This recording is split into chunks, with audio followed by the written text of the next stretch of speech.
say history is written by the victor, so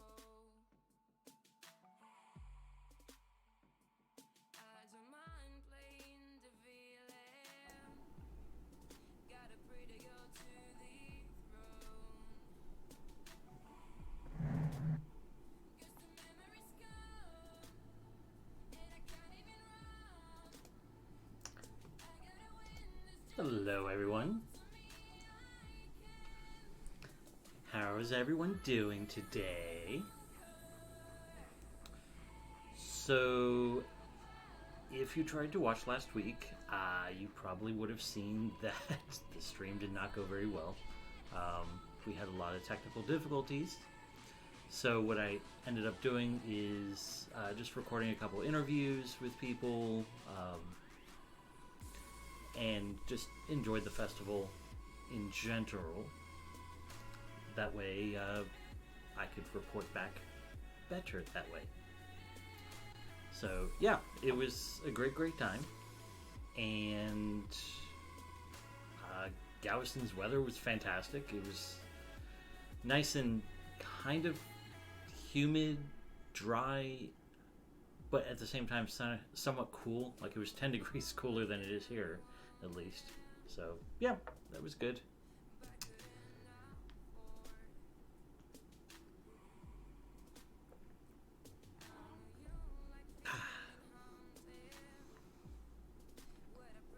But yeah, so today I was going to show you some of those interviews, go over what we tasted, what I felt was good, what I felt was not as good, but still good. But yeah, so let's get started.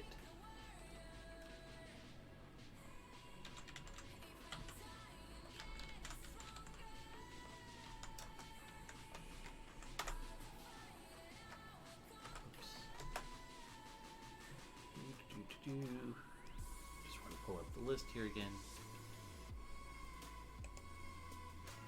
Just in case. So one of the... Hey, Vetter. So one of the more interesting things this year was that the VIP section and part of... And basically like an entire like end of the festival grounds was nothing but Bahamas travel. So they had like a couple beers from the Bahamas, which I didn't taste because I feel like I've had them before and I didn't really. But then they also had like rum cake and like little samples of ceviche. Hello, Mr. Big Ed. How you doing? But yeah, so I'm just talking about the Brewmasters Craft Beer Festival, which I still have the logo up here. That's hidden by my backdrop. This thing right here. But yeah, if you tried to tune in last week, there's a couple problems with that. Because the Mixter Create app no longer works, I had to try to find something else. And the Streamlabs app was not working very well. It was actually telling me that there was no connection whatsoever as far as being able to stream it. As far as like a web connection, not like anything else, because I've tried it before and it was fine. So instead, because it was so jittery and not great, I decided to just bring it, just talk about it later on. So here. Oops, let's bring it to there. Okay. So we didn't do the tequila tasting on Friday night. We opted to go to dinner. I went with my friend Kelly. And we had a very nice pub dinner. And I had a grilled cheese sandwich. But the interesting thing about the fries at this place was that they used, like, they brine the fries before frying them, so it had a very, like, sea salty taste. It was really, really good. So I would definitely recommend that place. But yeah, like I was saying, the festival was co-sponsored by the Bahamas Travel Agency, which was very unfortunate that that Sunday was around the time that the Bahamas were getting hit by the hurricane. So I'm sure they were happy to not be there at that time, but at the same time, it was like really like unfortunate. Where you're like, ugh, like we're all here like drinking beer, and your country is kind of being ravaged right now.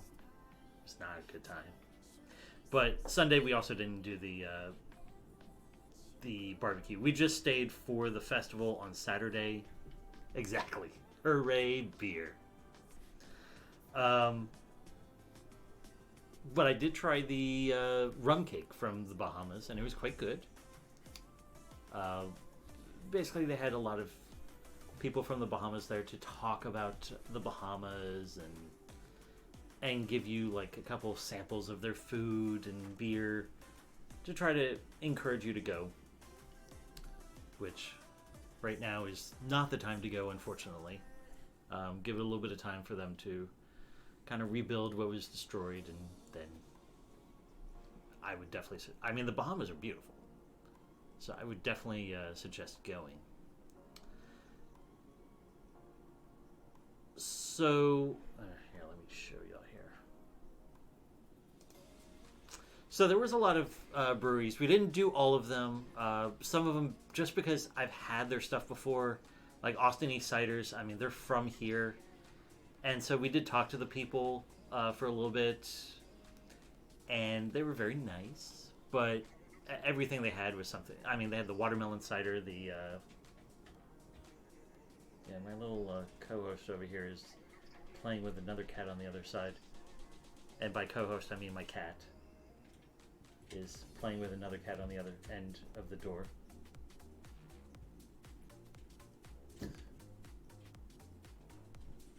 So they're playing hand under the door, slap, slap, slap. It's like one step away from slap and tickle. But yeah. So I would say the highlights, 11 Below, I've always enjoyed. They were very nice, and we definitely did try their beers there. And I believe I have an interview with them. 21st Amendment, everything they had there I've had before, so I didn't really try it. I did have Kelly try the, what is it called? Heller High Watermelon, which if you haven't had from them is really delicious. It's a watermelon wheat, but the watermelon is not overpowering on it, so it's definitely a nice balance. I know we've done it on the show before.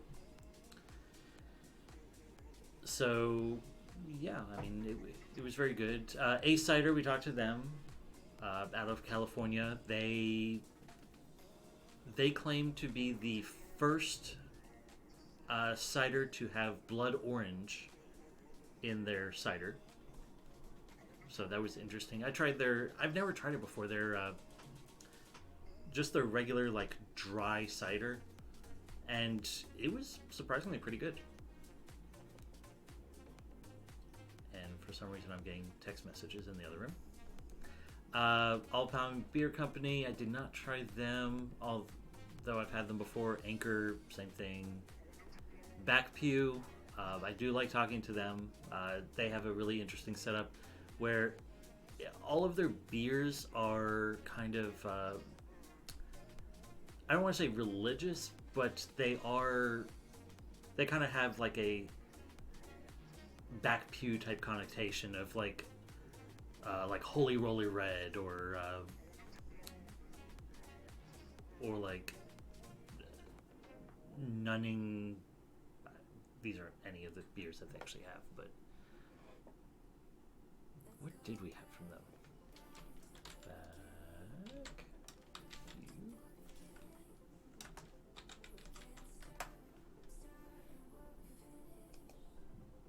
Can you see that?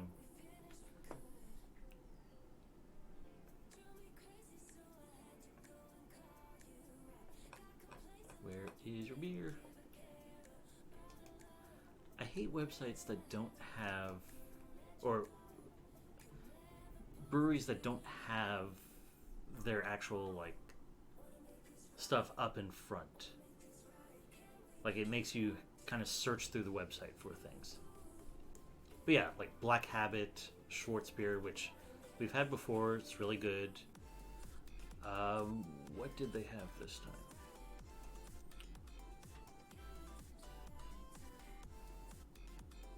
Act of Baylor was really good, but they did not have that.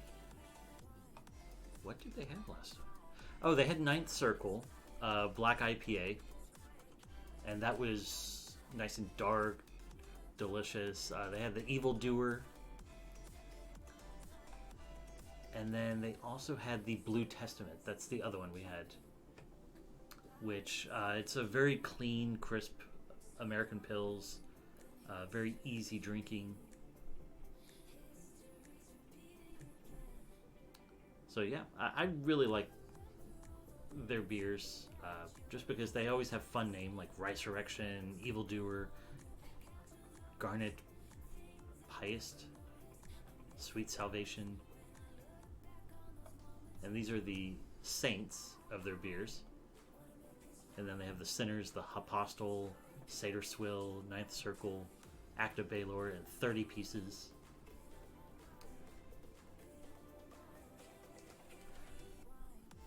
B52 was probably the best of the festival. They had a beer there that was so amazing. It was a sour...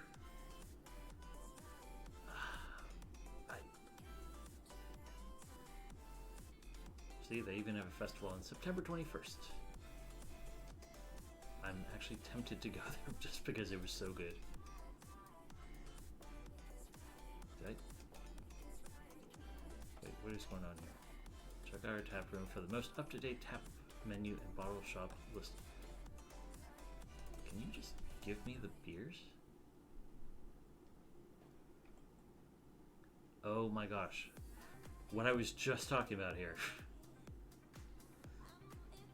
Like, you're not going to give me what I need. Those are the two people we met. They were really cool people. She's the head of sales, and he is a brewer, or the brewer for them. And they were really, really cool people.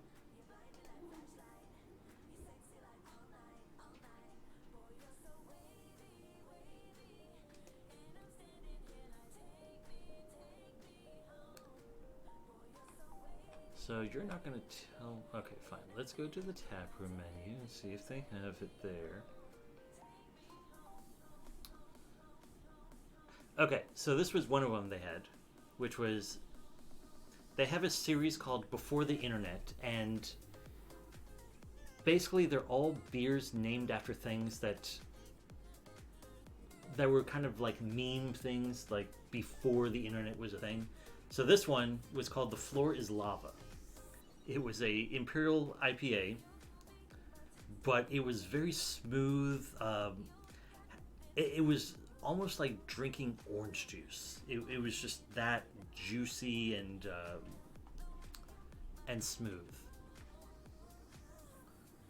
So hazy double IPA, dry hopped with fresh crop 2019 Galaxy and Citra, and it was very good. The other one.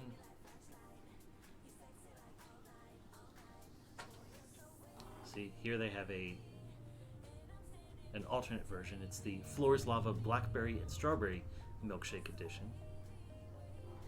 Here it is, yes.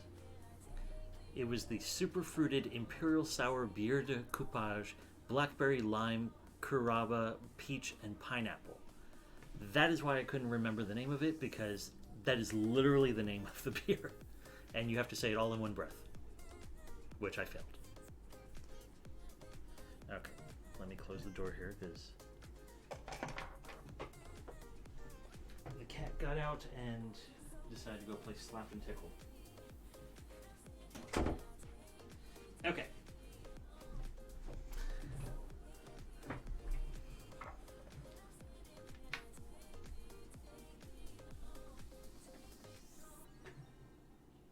There we go. So, let's try to say it. Superfruited Imperial Sour Beer de Coupage, Blackberry Lime, Carrabba Peach, and Pineapple. All in one word. So it's a 9.5 ABV sour beer. It is a Saison, and it's a superfruited Imperial Sour base blended with mature barrel-aged sour from our cellar to add complexity and depth to the aforementioned. It was by far one of the most amazing things I've had. And then we stayed around for their... they had a little talk. They were the last ones to talk during the festival up on the stage. And they had another of theirs to try. It was the Superfruited Imperial Sour Strawberry Lemonade, which was also very good, just not as good as the first one. But that's an 11.2% beer.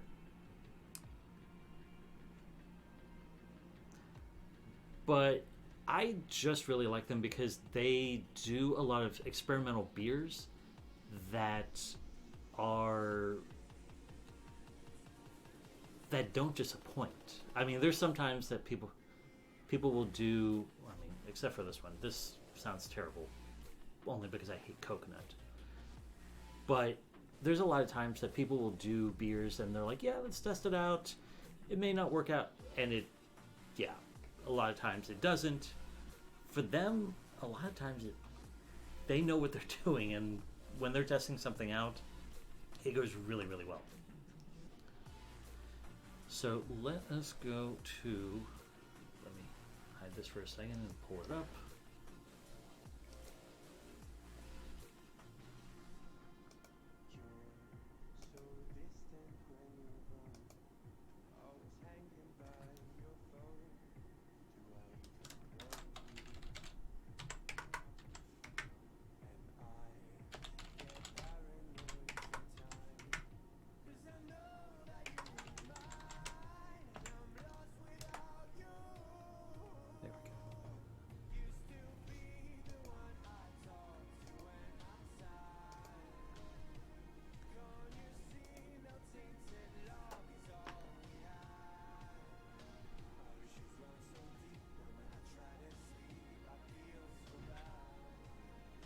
All right, so I didn't mention, actually, while I'm doing this, let me just also mention another thing, that today is also National Sour Beer Day. So, a lot of the beers that I chose today are going to be sour beers. I'm starting it off today with this one right here, if I can pull it up. It is the 22nd anniversary beer from the Crooked Line, which is Uinta, I believe. Yeah, Uinta out of Utah. They did a Sour Plum Abbey Ale. So I've had this for a little while and I wanted to open it up and try it out, see how it works out.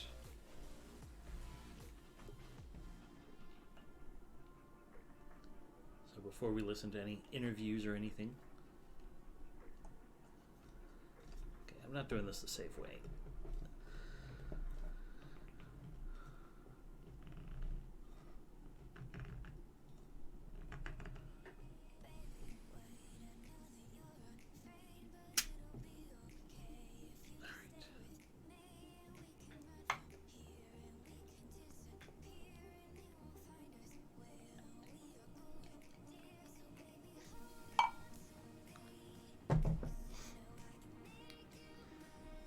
Yeah.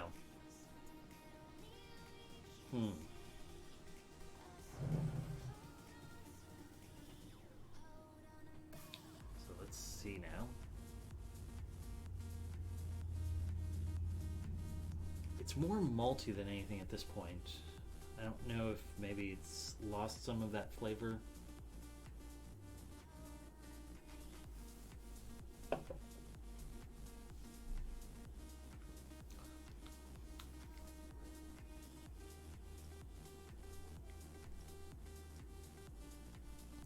So the plum definitely comes out.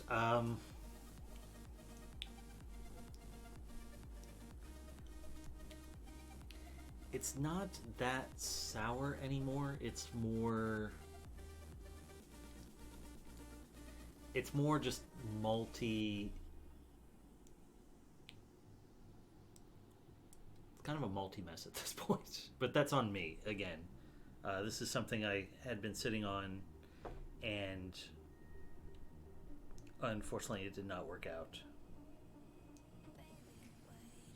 I mean, it's not bad. I'll still drink it.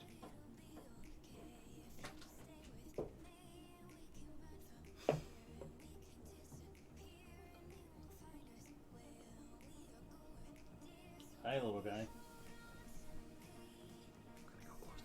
Door again.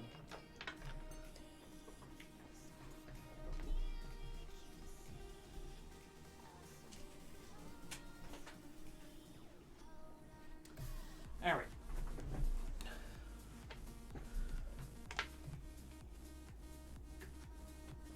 You want to come over here?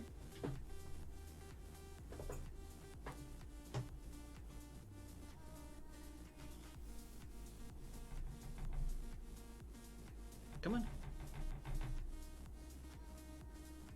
No? All right. So yeah, this is what I'll be drinking for, just for right now. And then we'll move on to something else, because I have a couple others that I wanted to go through.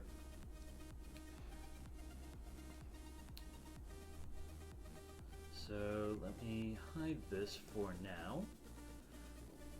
And let's start with... Darn it, which one was which?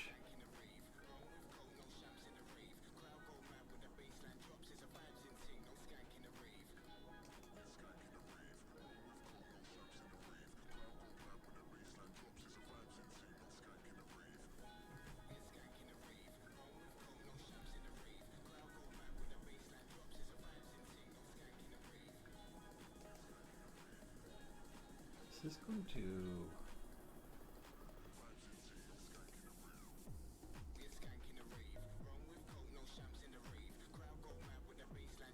Ugh. Come on. Really?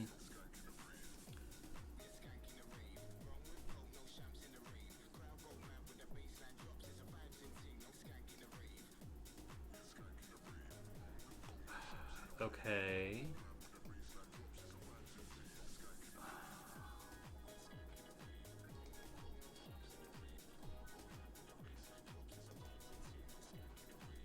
Please tell me it's going to play the videos.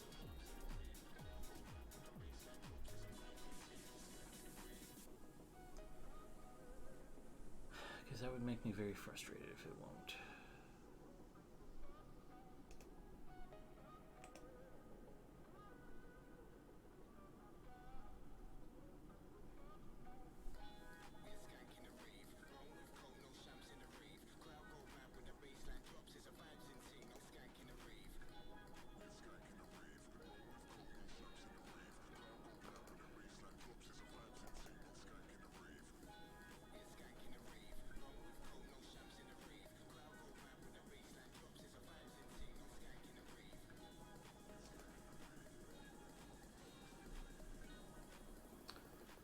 Okay.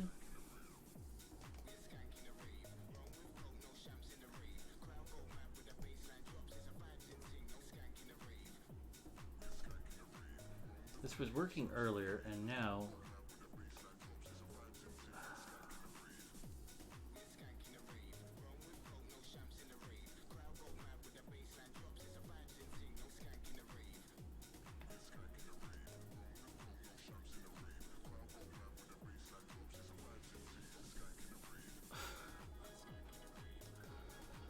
Oh, God. Okay. Sorry. for some reason it's not wanting to play any of the videos. So they're kind of trapped on my drive here.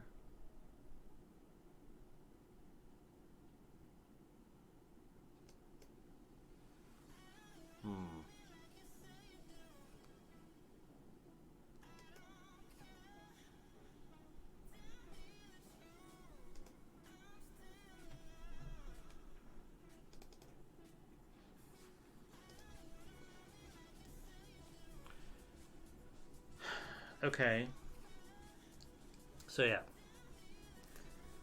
Let me just put this up here. Hey, thank you for the follow, Spindly Meteor. How are you doing today? Let me put this back on while I'm trying to figure this out. Okay. So...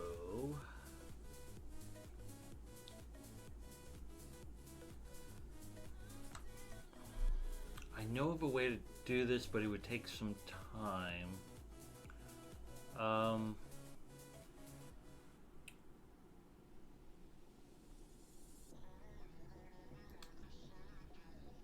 So, I hate this.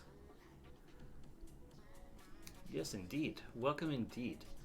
So right now I'm sipping on the birthday suit, which is the Sour Plum Abbey Ale from... Oh my, what just happened here?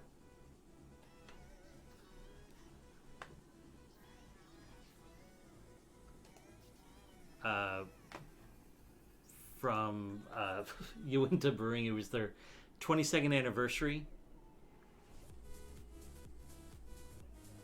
And it's been sitting a little bit in my storage, and so it unfortunately has gone a little much.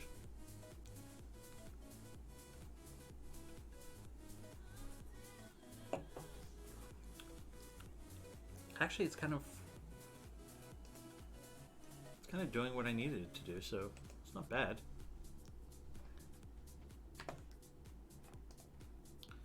All right, let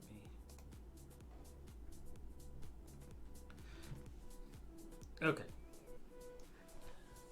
So I can't play the videos. Great.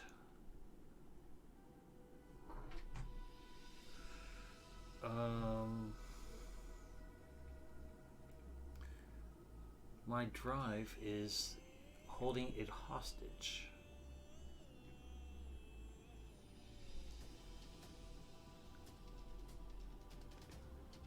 This is not good.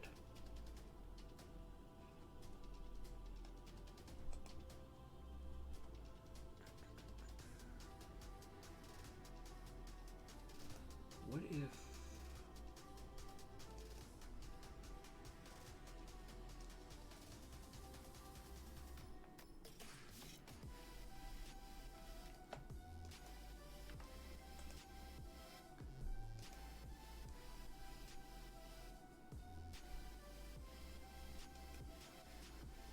Okay, what if I did this?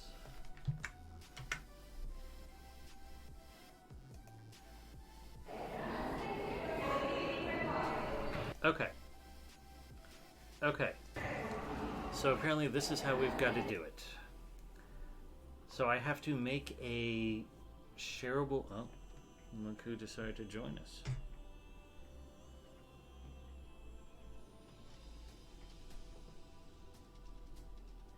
As he licks himself in the corner there. We'll just take him off screen.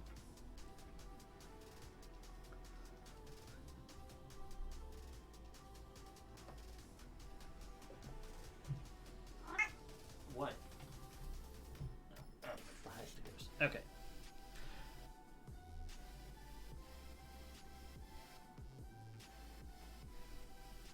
Remove background music.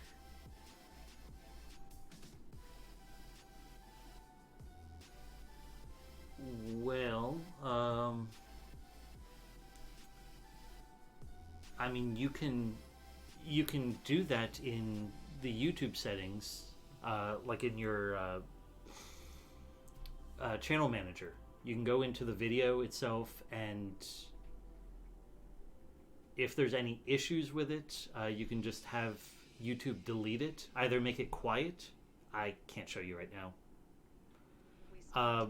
You can either have YouTube delete the song completely and just have no music, or you can have them change it out for one of their royalty-free songs that they have. But I'm sure there's videos online that would show you how to do that. I'm not... Yeah, no, it'll keep your voice. Like, it'll keep you. It'll just remove the background song that may be a problem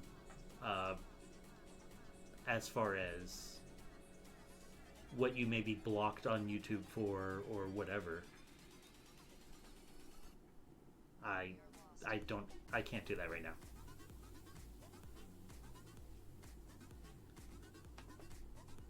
And in fact, I'm not that proficient on how to do that.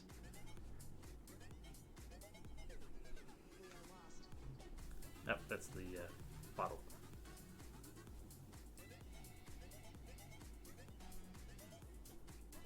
I'm sure there's plenty of videos online that'll tell you how to do that, though. But yeah, I'm not the proficient one on that.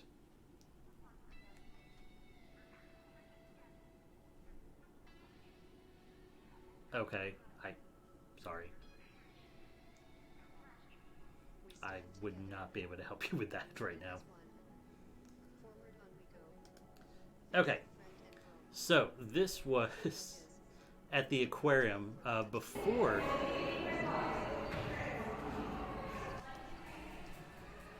the beer thing, and they had just gotten 2 moray eels. So I'm just using this as my example here. All right. Let's get the other video I want. Yeah, Greg. Today is National Sour Beer Day. So, of course, I'm going to do sours. I am a diva, yes.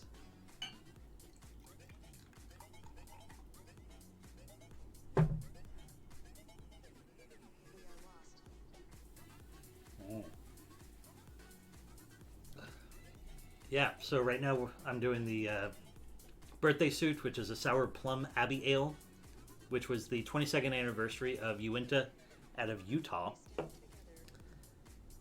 They've done some since then, but this is the one that I was given by the rep back in the day.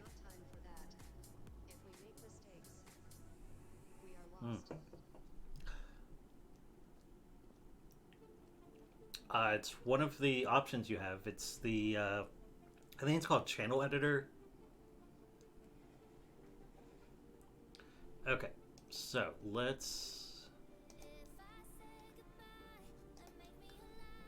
I want,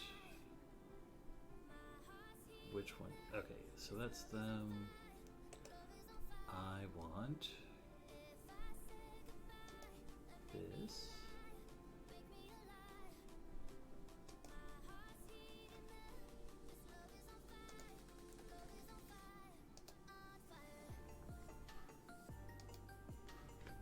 Okay, I think I finally figured this out. So, as I was saying, we talked to the people from 11 Below. So I'm going to pause this music.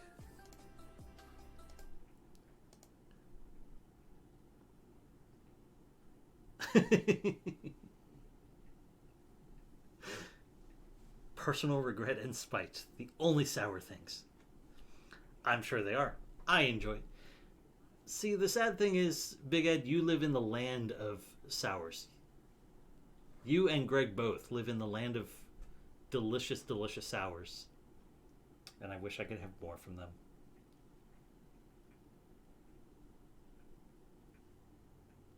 Oh, that's no good. Is it a delayed con crud? You went to to PAX, and now you got the PAX herpes or whatever it's called.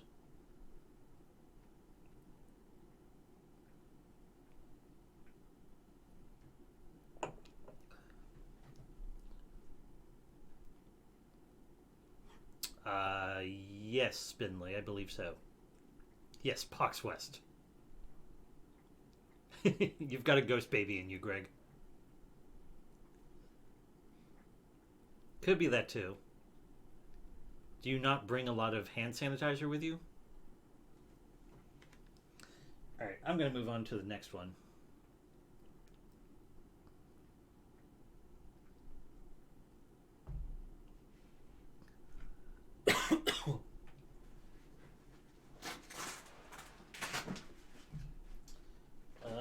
Next one we'll do is...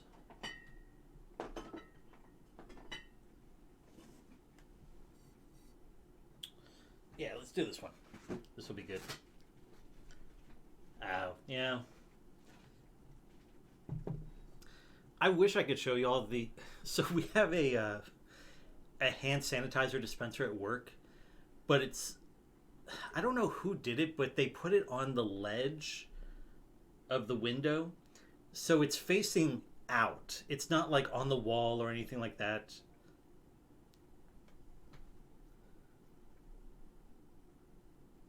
Yeah, exactly. Where's your campaign manager to be there and go, you need to clean your hands right now? That was a pretty filthy person right there.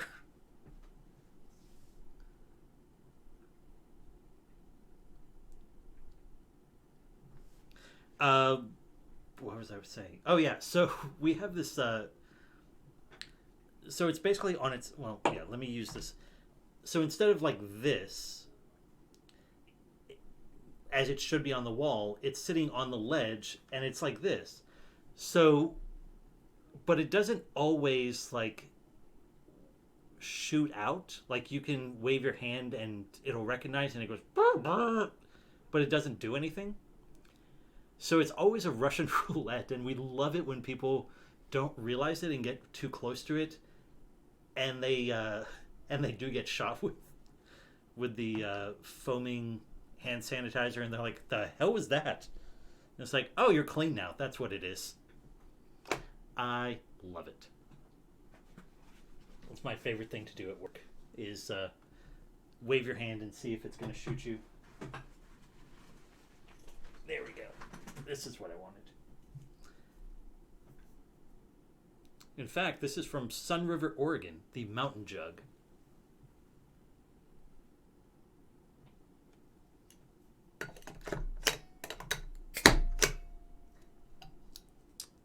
And it worked. You just pop it down and it pops open your cap. No fuss, no muss, unless it doesn't work.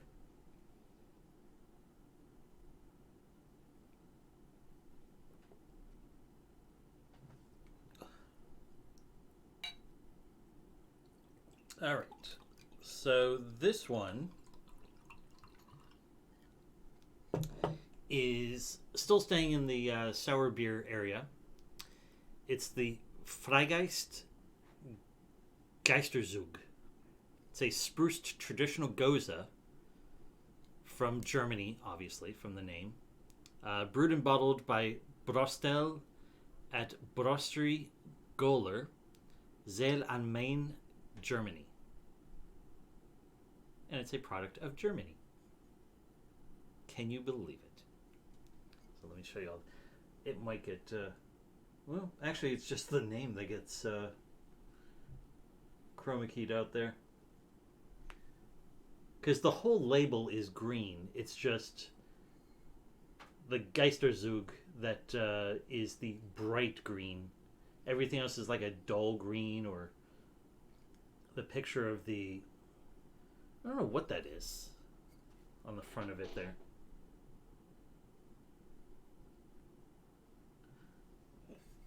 Let's see. Freitgeist is the experimental offshoot of Cologne's revolutionary small brewery, Brostel. Here, we strive to break the chains of industrial brewing by reviving and updating Germany's unique historical beer styles. A quirky version of the near-extinct traditional sour beer of Leipzig, Geisterzug, Ghost Train, Spruced Goza, is unusually complex, funky, and full-bodied. Sounds lovely. So it's Geisterzug is Ghost Train.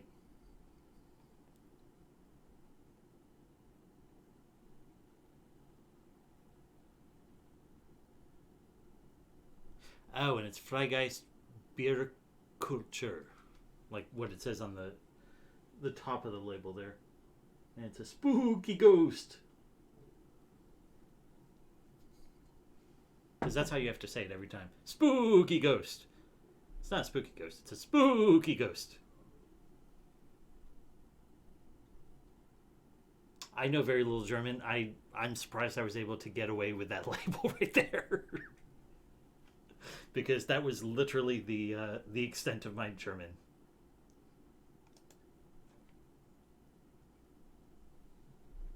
His name is Otto. Otto the Geist.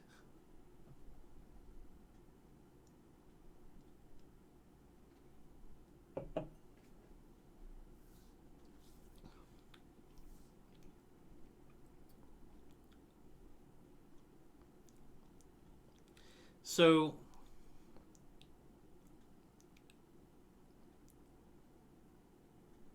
ooh, how do you say it?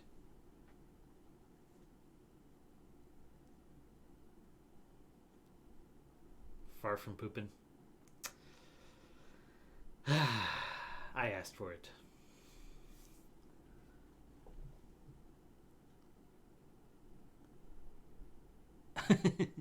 Hey, Paul. On Facebook, how are you doing?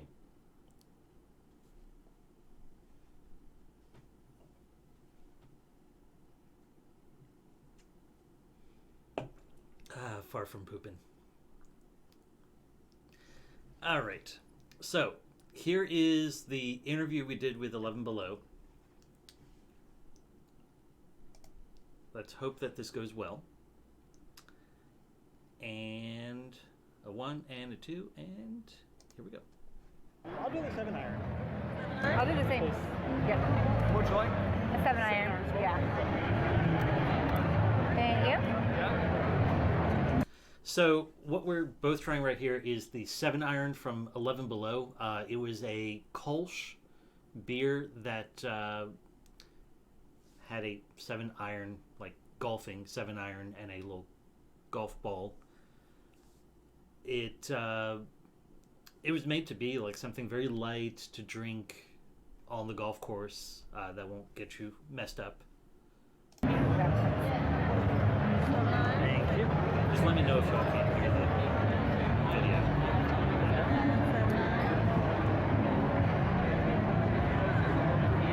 Thank you.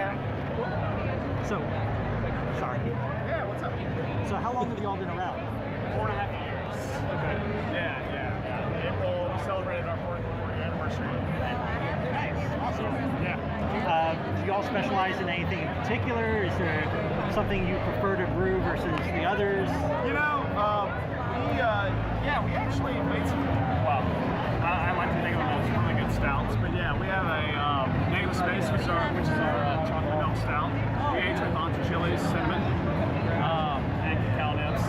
So that's been a really popular one. And then Big Mistake is our anniversary beer. It's a 12% barrel-aged stout. Oh, wow. Okay. So those have been, probably two of the most fun. Proud of, I guess. But I mean, you can see we cover the spectrum. I mean, everything from the blonde, amber, pale ale, IPA. Yeah. We're starting to get into more IPAs. So we actually brew a new IPA each month, changing up the hop combination. Really just trying to experiment with different hops that we have out there. And so I mean, really, there's so many different hops being developed and released on a yearly basis, and it's so hard to keep up. So we created this new brand that allows us to rotate through these different hops and just see what it does to the beer, and kind of get market feedback from that. I'm really loving the different names that you're coming Yes. up with. Oh, Where yeah. do those come from? Just Those It's just come from just honestly just brainstorming and Okay. just drunk talk, just hanging out, sitting around the brewery, drinking beer, and just brainstorming different types of names. But yeah, and then same with the logos. I mean, those are just kind of dreamless. Like a fish on a bicycle. Yeah, exactly. Yeah. Great. That's a lot of fun. So what would you say your best seller at this point is? Hipster Sauce just became our #1 seller, our year-round IPA. Yeah. It was really good last year. Yeah, it's a fantastic beer. The hop combination is just really, really good. The IPAs are just killing. I mean, they're still the #1 brand for a reason, or #1 style for a reason. But so that's our most popular beer. It's perfect. Do you have any other thing? No. Well, yeah. Well, thank you so Thanks much. Yeah, you got it. Thanks for stopping by.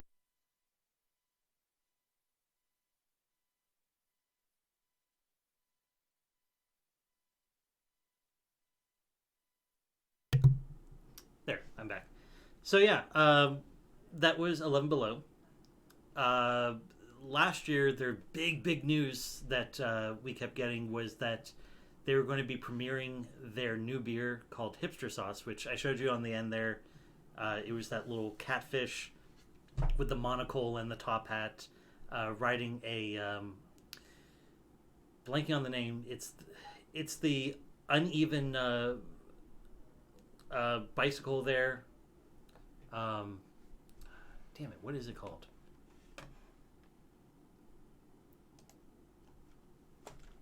Uneven wheeled.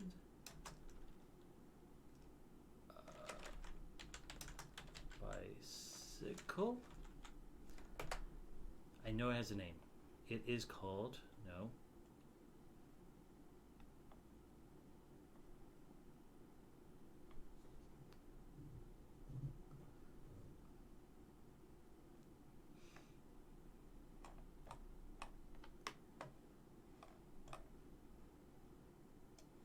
No, it's...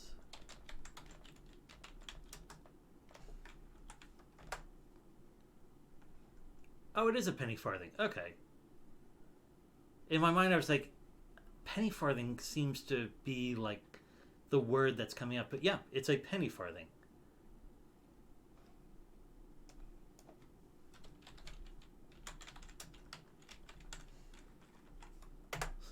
Hipster hot sauce. No, we want hipster sauce. So yeah, just to show y'all the can.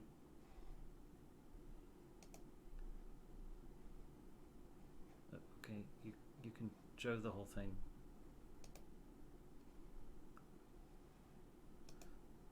Show the can. Oh my gosh, are you kidding me?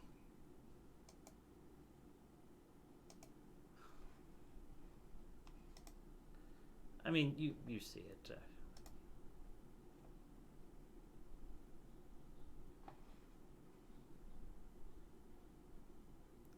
So yeah, it's a fish or a catfish on a penny farthing, and it's called Hipster Sauce IPA, and that is now their #1 IPA apparently. It was really good. I mean, if I could buy it here, I would definitely buy it. And you have a little seahorse in the corner there and a jellyfish. So he's definitely riding his penny farthing underwater, which is a little weird, but...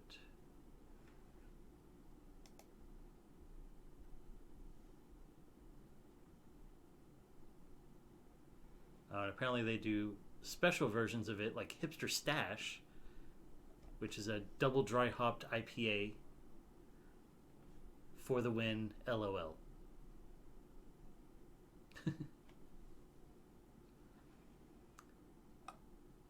So yeah, that was a fun one.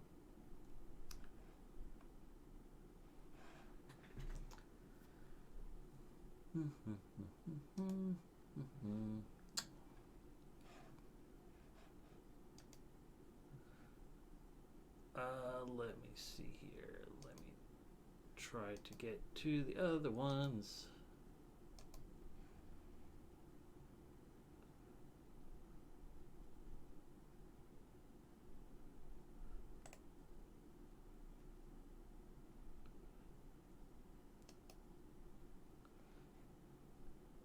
So another one I really liked talking to, because they were really, really nice. Let's see if I pull them up. Was Backfish Brewing, which they are another Houston. I mean, pretty much all of these breweries around here were at the festival. We're going to be either Houston-centric breweries, like somewhere around the Houston general vicinity. I mean, it's kind of a very loose term because some of these are kind of a little ways out from Houston, but they're in like the far suburbs of Houston because Houston is very spread out. Wait, what was that? Oh, looked like I had a tattoo on my arm on one side. Whatever. Yeah, so this is I want to say they're out in Webster or Pearland. May need to look this up again.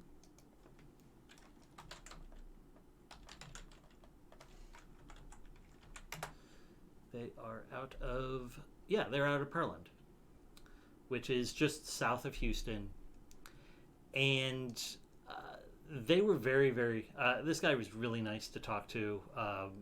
He also suggested some other breweries to go talk to around the festival, which we did. And so, yeah, I'll push play and we can discuss afterwards.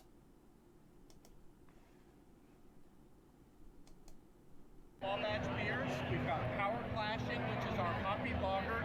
It's really unique in the fact that when you taste it, you're going to get a full-on lager taste, which is then going to give you an end note of hops on it, so you get that crispness in there.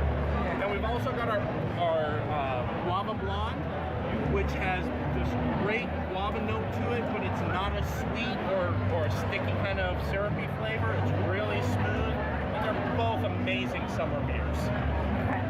Yeah, I'm going to try the Guava Blonde. Guava Same for Blonde? me, yeah. Yeah. Both? Yeah. It's a good beer. She'll punch your cards. Thank you. And she'll pour you. The Guava Blonde.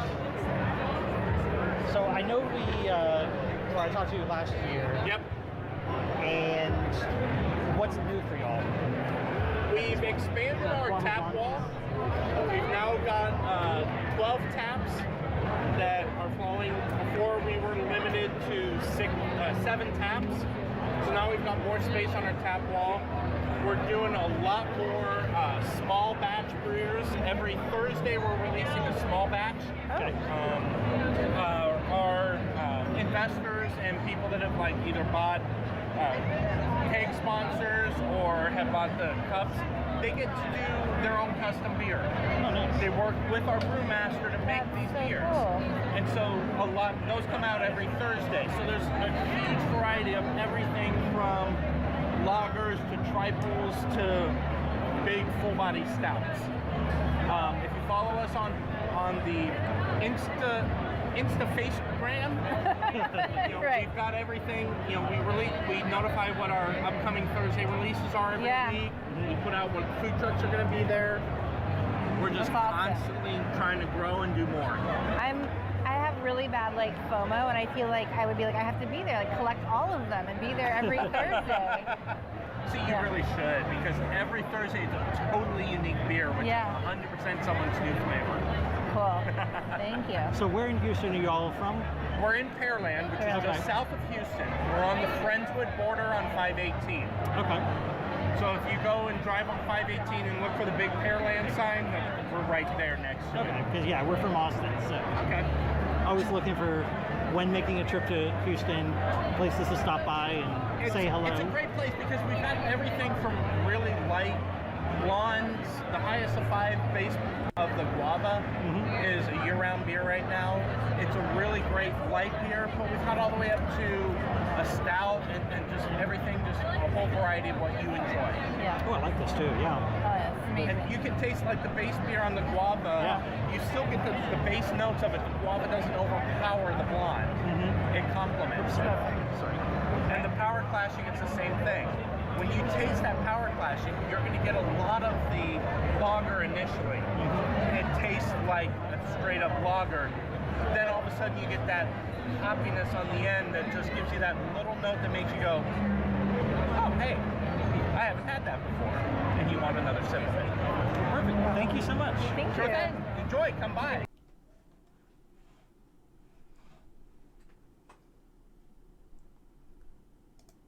Why can I never find my camera? There we go. Yeah, one thing is that I don't know where any of these places are. When they're like, oh yeah, take the 518, and you're like, oh yeah. You'll hear me agree a lot. It's like, oh yeah, okay, I get it. As if I know what I'm talking about. And Kelly actually mentioned that at one point. She's like, do you know where these places are? And I'm like, not at all. I can Google map it and like put in 518 or like look them up and like get a better sense. But I have a general sense of like when they're like, oh yeah, we're around this area. It's like, okay, that I can get. And then when they get more specific, I'm like, okay, it's more polite to just like agree. And that's why I was saying like, oh yeah, we're from Austin. I don't know what you're talking about. But yeah, so I really liked him. He was really cool. And I really like the concept of if you're an investor or like if you're a true regular, like you've put in money into this brewery, they will invite you to make your own beer with the brewmaster and release it on a Thursday. So you can go on a Thursday, like work with him, they brew your beer, and then on a Thursday invite all your friends and go like, I made that beer right there. And so if it's really terrible, then your friends are like, yeah, we can tell this is not a great combination. This sucks. So yeah, it's really nice that they do stuff for their investors and for people that like dedicate themselves to the brewery, that they can just do something like that. Good or bad, I'm sure the brewmaster will even say, or their brewer will say like, so I like where you're going here. Can I suggest doing this so that it doesn't taste like shit in the end? And either you're like, no, I think it'll go this way. Like if you're a home brewer, you might know like, okay, this isn't going to be the way to go. And it's not going to be very sellable to them. So they may kind of like alter a little bit of what you said you wanted. But yeah, it's really cool. Plus, it is true. They do have a wide variety. Unfortunately, here they had a lot of places would have two choices. One was like an IPA and one was something else. And for some reason that day, I wanted something else than an IPA. Like I wanted to taste what else they could do, like in the brewery. So a lot of times I would either go back later and try the IPA, or I would just skip it altogether and try their other flavor. Or sometimes I even had the IPA already, and I was just like, I don't need to try it again. I've had it; it's good. But yeah, that guava wheat that they had, it wasn't overpowering on the guava, and the guava blonde, and the blonde did come through, so you did have a little bit of a crispy note on it, and so the two combinations together was just like a perfect blend that just hit each other at the right note. So it was really interesting.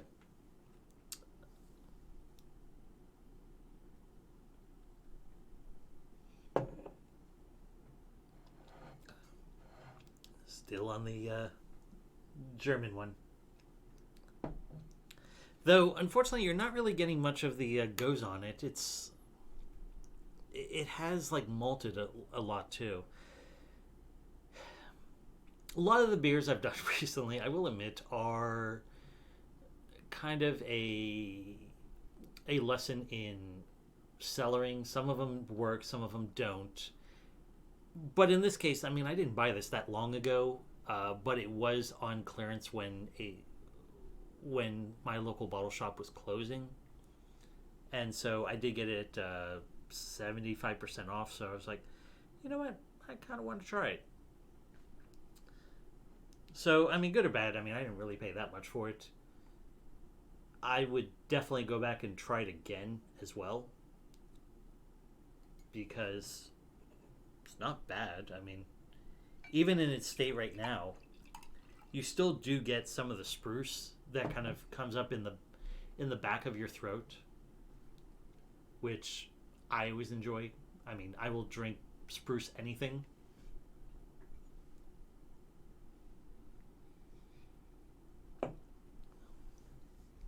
In fact, when we were in Alaska, they had a spruce tip vodka that sounded really good, and I really wanted to get a bottle, and I never did. Kind of regret that. So if you're ever in Alaska, buy spruce tipped vodka. All right. The next one I had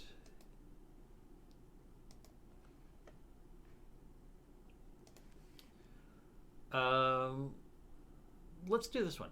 This was so after I stopped rolling the camera, I talked to the guy from Backfish a little bit longer, and he was saying like, yeah, it's a really great area because there's multiple breweries around us.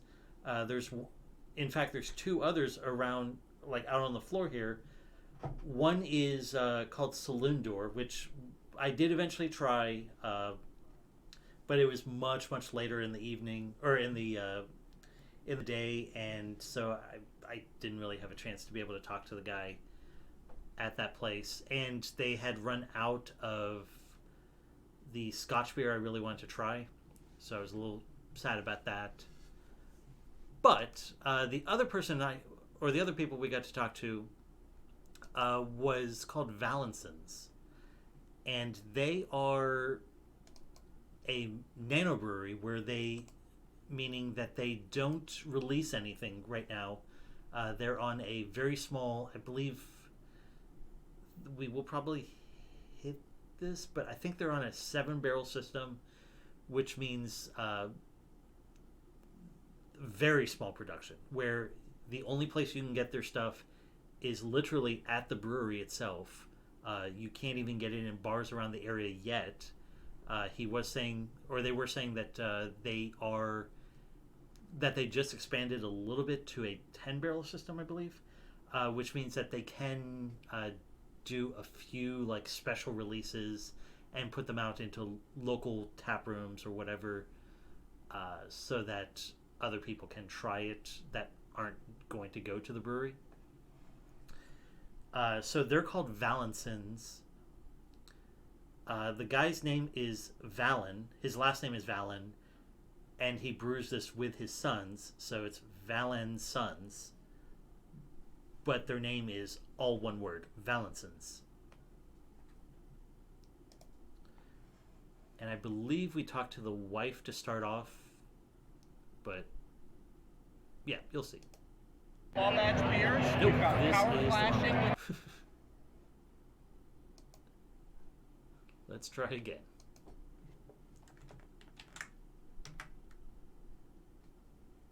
Here we go. Nope, this is the wrong one. All right.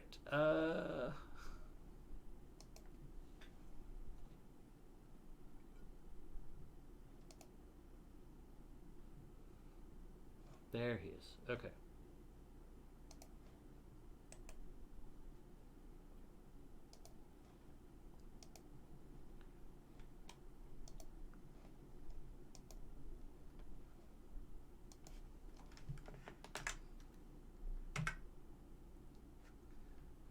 Okay, here we go. See, right there you can see Valinson's. So it's Valen Sons.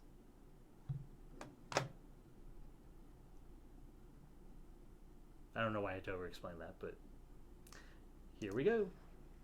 So Backfish was saying that you do a lot of stouts. Yes. Is that your focus, or you just obviously you do a little bit of everything? This is the brewer. Okay. Okay. Hi. So Backfish was saying that you do a lot of stouts. Yeah. Is that kind of your love, or is that? It is my love from the style perspective, but I like to any beers. I like to really get into the stuff that's outside the box. Yeah. I know right now we're playing with a lot with our Berliners. I'm a big Berliner Weizen. It's one of my favorite styles. Speaking to my heart. Yeah. I love, Russian Imperials. I'm real seasonal when it comes to the beers that I make. Yeah.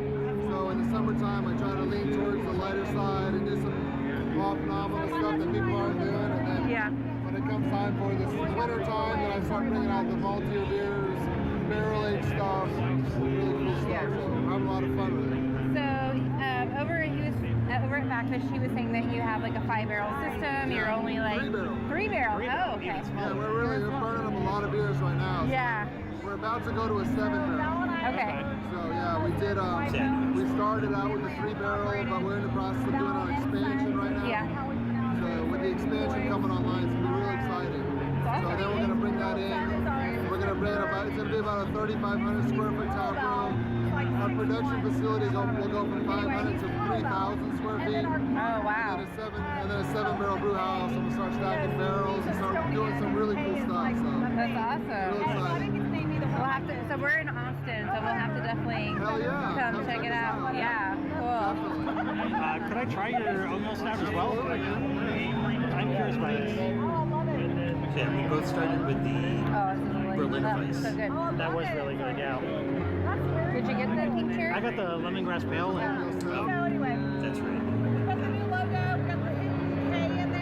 so how long have y'all been doing this? So I've been brewing for 25 years. We actually only been open 2. Yeah. Okay. We just passed our 2-year mark, so it's just been blowing up. We're just having a really good time. Yeah. Really having some fun with the different styles that we're bringing in now. So it's a lot of fun. And how widely do you go out, like as far as distribution? So right now we're not doing any distribution. Okay, so Everything is just strictly all out in of the tap room. Yeah. Yeah, so everything we're doing is all tap room sales. Yeah. We're doing a lot of stuff that we're planning on going to set. When we go 7 barrels, we'll do some limited self-distribution. Okay. Yeah. And then we'll do it in the local area. Yeah. And then we'll just see how it goes. Our 5-year reality plan is actually coming to fruition in 2 years. Oh, So nice. That's awesome. It's pretty crazy. So we're real excited. Congratulations. Thank you. I just want to repeat that. So they had a 5-year plan and did it in 2 years. That is amazing. And it's just through taproom sales. They don't distribute anywhere. They don't, you can't get it anywhere else other than in the taproom. And they're already, within 2 years, expanding from a 3 to a 7-barrel and expanding the taproom, all their production facility within 2 years, and they had planned on doing this in 5 years. That is amazing that a brewery like this can do this. I applaud them for this. That's amazing. Anyway. Yeah. Awesome. Yeah, definitely. That's all the questions I had. Yeah. Right on, Thank man. you. Well, Yeah. cheers, guys. It's real nice meeting you guys. Nice to meet you. Do you have a card? Yeah. Let me So, stop.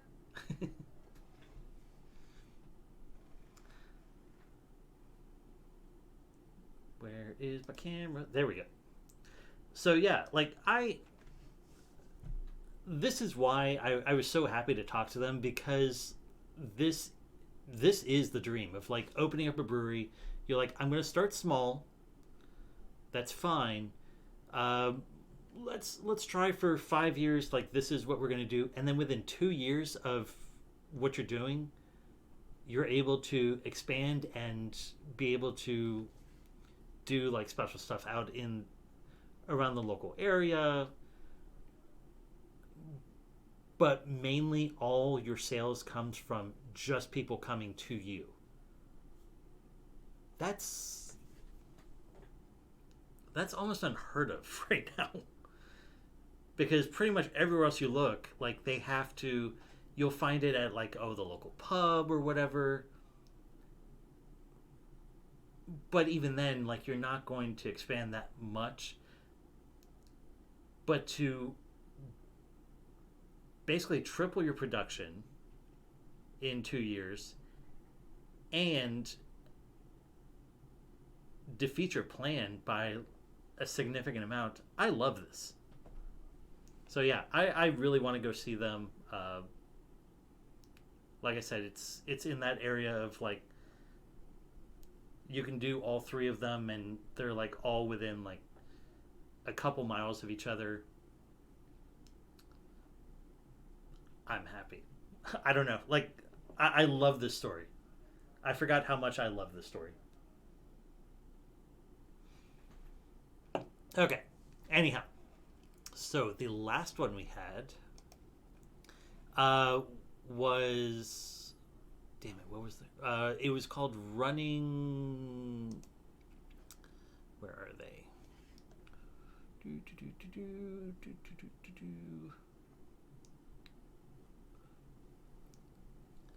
I did get to try Ingenious Beer, which they're from North Houston area, but I love their logo and all their stuff. Like their glasses have like the green, like the color that you see here on the. I'm not even showing it. Sorry. Right here, the Ingenious logo here of the brain on one side and the hop on the other.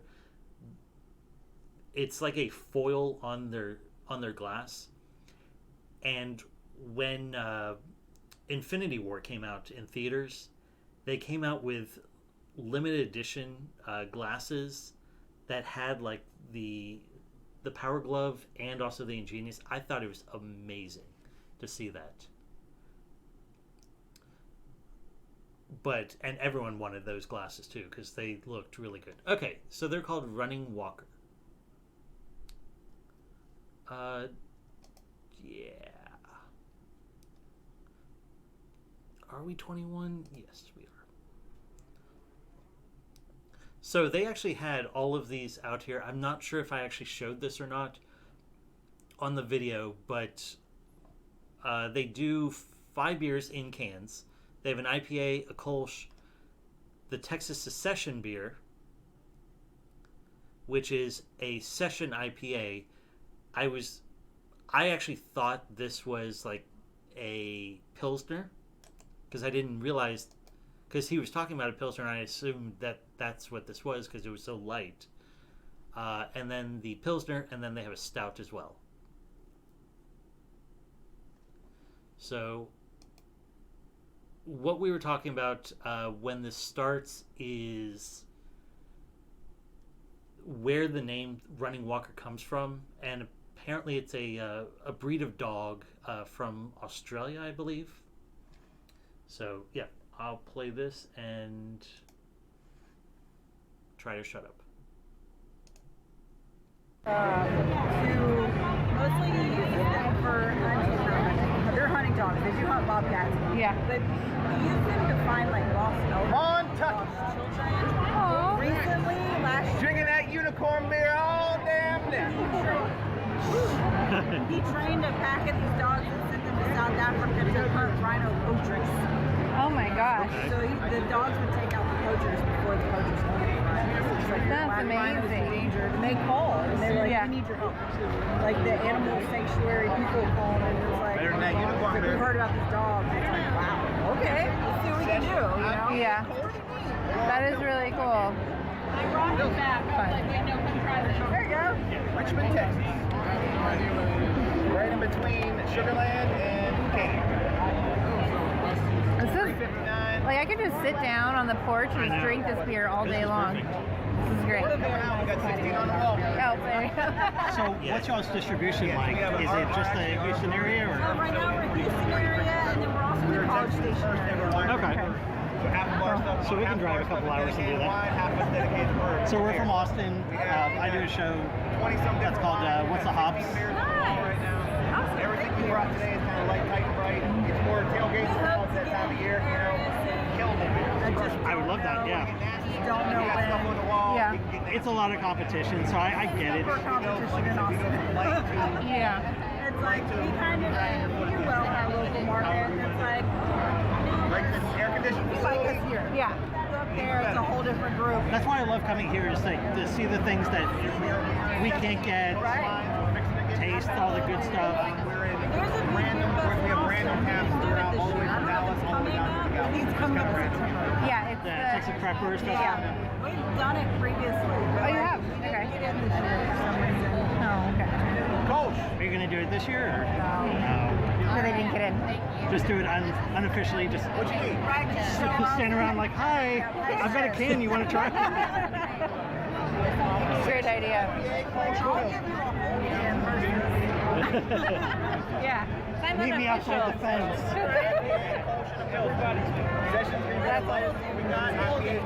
There you go. We'll start our own like underground festival across the street. Should go. Where we have to follow all these CDC regulations. It's ridiculous. It's like we volunteer there every year, and a friend of mine like coordinates it, and she's like, the rules and the things they have to do. It's so nuts. It's like we're taking Oh yeah, same there. Yeah. You know nothing about your Right. brand, and it's Right. like I know. And we same. all stand here in silence and like drink beers or. Yeah. Cool. Did you want to try another one? The other one's a Pilsner? Yeah. Can I try that as well? Yeah. I'll try the Kolsch. Did you have the other one? Which Oh one? wait, it's 4. There's 4. Oh okay. Yeah, we have Session and IPA over there, and then a Kolsch and a Pilsner over there. Okay. Session's going to be the lightest that we have. IPA is going to be the heaviest that we brought today. But even as the heaviest, you're still looking at like 6.5. It's nothing that's going to kill you. It's still pretty crushable, easy to get to. Tap room and tasting room. We got wine and beer. We got an entire side dedicated to wine, entire side. Kolsch, We got yeah. food trucks every day. Are y'all 7 days a week, just the weekends? We are Thursday through Sunday. Every Thursday is either bingo or trivia. They go back and forth. I'm all about the beer. And then I appreciate your highness though. Like I'm feeling this energy. Like somebody's passionate about it. Thank you. you might not This is find good. somebody I like more passionate I than me don't about think this. so. I don't think I've only met one other person. Hang on. Glad. That makes me happy. See, Cool. last beer fest they said I talk too much. I couldn't imagine They're that. like, he's kind of annoying and he talks too much, but his beer's good. And I was like, hey, as long as the beer's good. That's good too. Okay. Cool. Thank you so much. Thank you guys so much. So yeah. Yeah, I really like them. It was really hard to hear her, just because her husband was very, very loud, which is good. I mean, he knows how to sling his beer, and that's fine. But it was hard to hear her. But yeah, their beers were really good. I would, if I could find them around here, I would definitely check them out, because they were, like they were saying, they were very easy to drinking.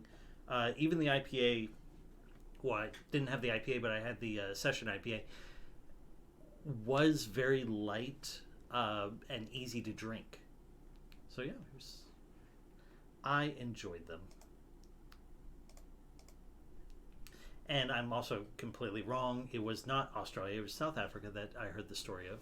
So, yeah.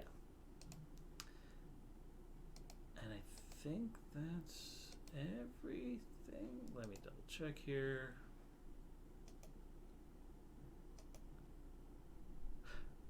Oh yeah, there was one more. So I talked to one other, or I recorded one other thing. It was with Fredonia out of Nacogdoches, Texas. And I've been talking to this guy off and on throughout festivals. And I don't know. I enjoy their story just because there hasn't really been much of a brew scene there in the first place. So I do enjoy the fact that he's created something out of nothing. So let me pull that one up.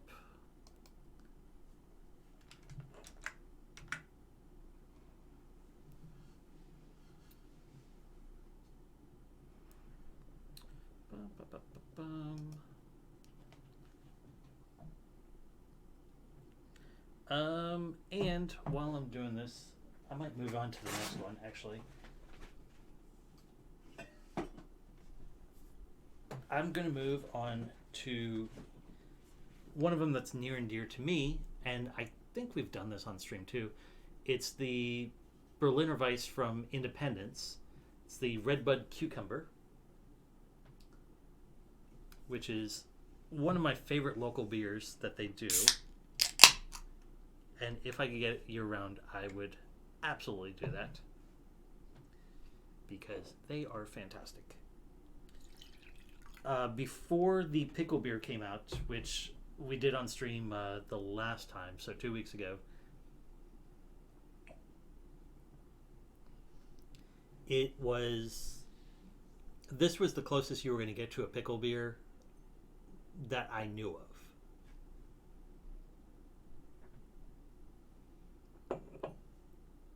Just because of the Berliner Weiss has a little sourness to it, and then you're adding cucumber to it, so you get a lot of cucumber flavoring, and I'm pouring terribly.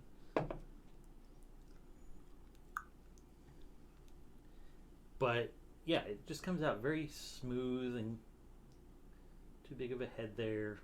That was my fault. But then they got the dog there trying to chase the frisbee.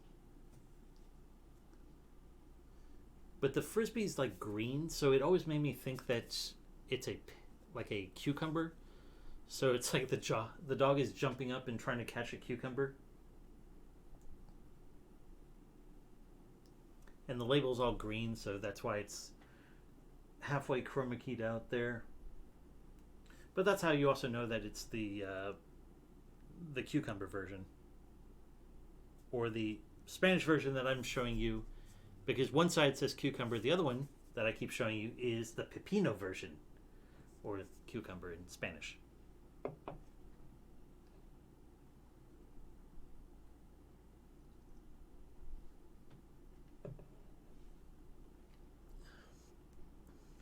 Doing okay, buddy?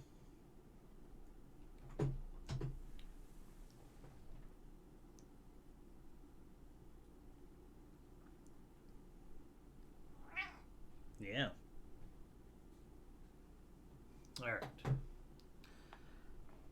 So let's go ahead and play this one while I'm sipping on the Berliner Weiss.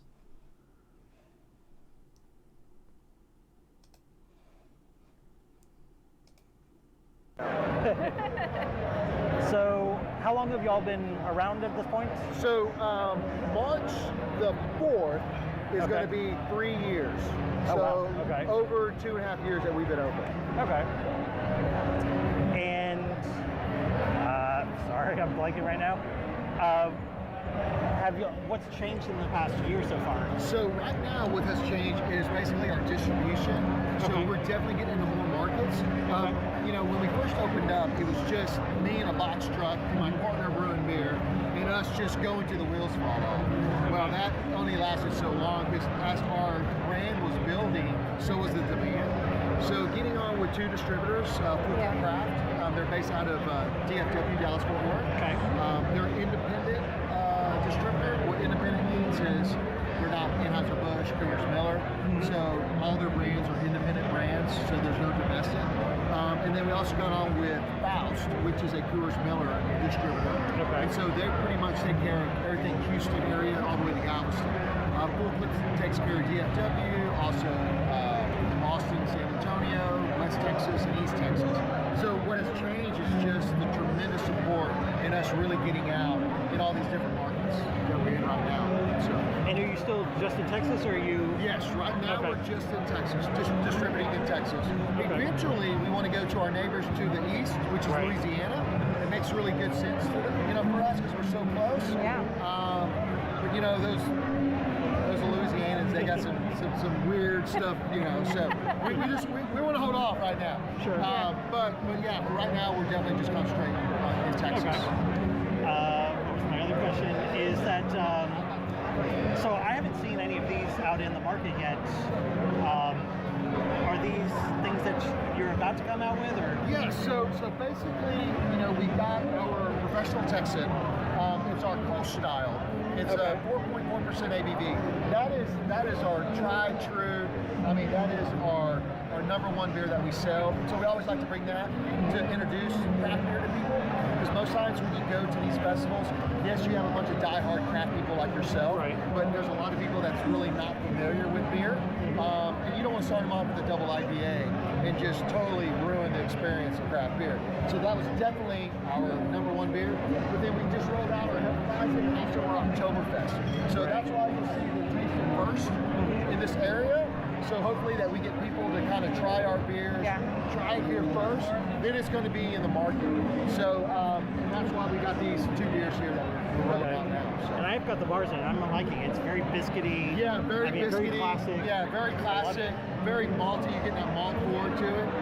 The Hefeweizen definitely need to try. That's what I got right now. Yeah. It's amazing. You get a lot of that banana aromatics. And where you get that is from the Hefeweizen yeast. We ferment that around 76 degrees. So you get a lot of that banana, a little bit of that clove in that. So it's a great summer beer. Yeah. And she was saying there's a little smokiness to it as well. It might be the clove that I'm getting a little bit of that. Yes. Like in the back. Definitely the banana aspect. Yeah. On the nose and all that. So. Perfect. Well, perfect. Thank you so much. Awesome. Thank you. We'll see you at the festival. Yeah, see you then.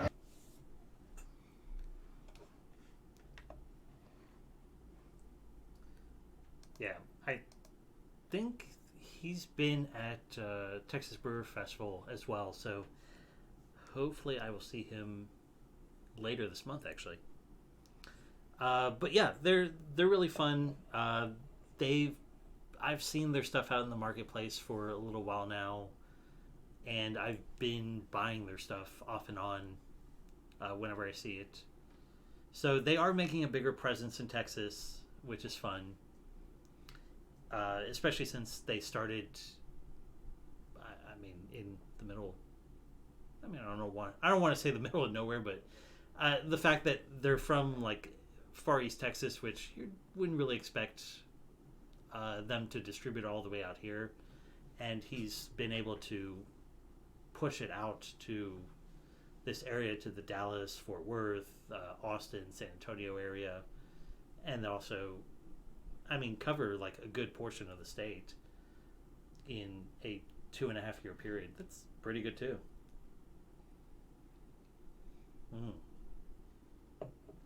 Sorry, this is delicious.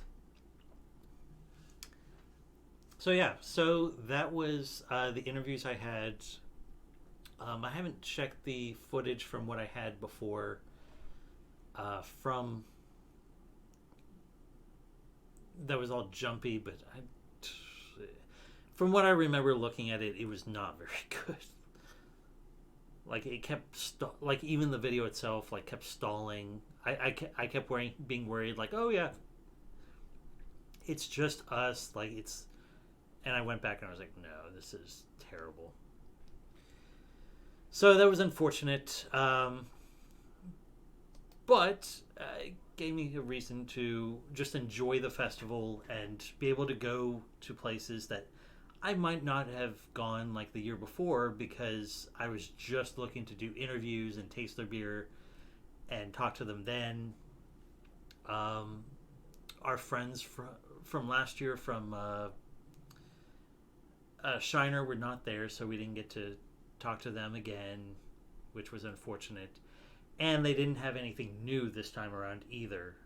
Everything that they brought around was things that they had before, other than the fact that they actually just redid their formula. They were saying for the Ruby Redbird to be more gingery and more grapefruit.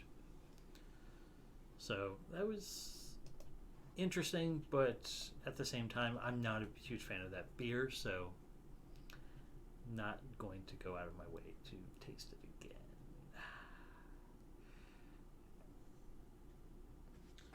if you're not getting up and interacting, I'm going to push you back. There. All right, fine. All right, there we go. Cool. So anyhow, so that was the recap of the festival. I did talk to some other people offline that were really nice. Buffalo Bayou, again, unfortunately, they don't have any of their reps there ever. They just have the pourer person to be able to pour the beer, which is unfortunate because I like to talk to them about the beer, and the people there are just tend to be just like people that are just there just to serve the beer, and that's it, so they don't know too much about the beer. But I did try the white raspberry from them, which it was very raspberry. I don't know if I'd go out of my way to buy a bottle, just because it was a nice fruity beer. Yes, I do demand questions or answers to my questions, but that's a lot of times it was just very informal and talking to them and getting a rep out there that I didn't really feel like sitting there and interviewing them as well. But yeah, so that was that. No, because you don't always get, like, you don't always know, like, when they showed up, or, but it's also better to get it in person, because then you get it from the horse's mouth and not from a impersonal website. So shut up. Yeah, you're right. I could have very well done that, but I didn't. Maybe next time I will do that, and it'll be more professional, but whatever.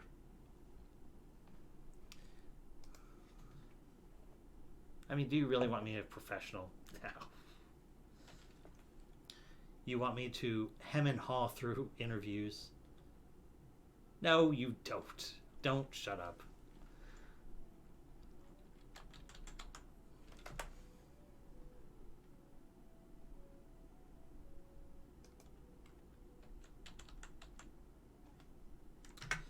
All right, so let's see if... okay.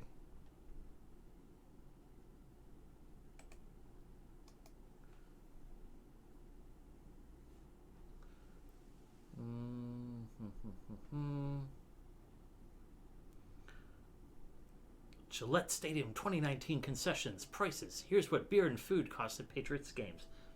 I don't really care.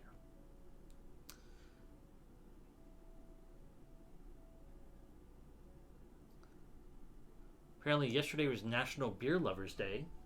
So if you didn't have beer yesterday, then you don't love beer. Apparently.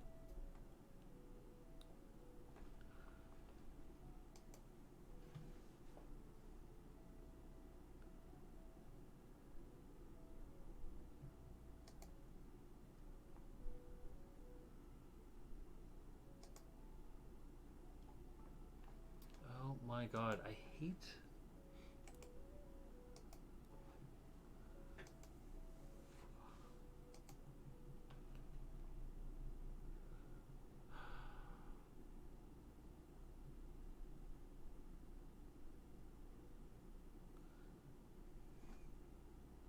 Okay, you know what? Let's just...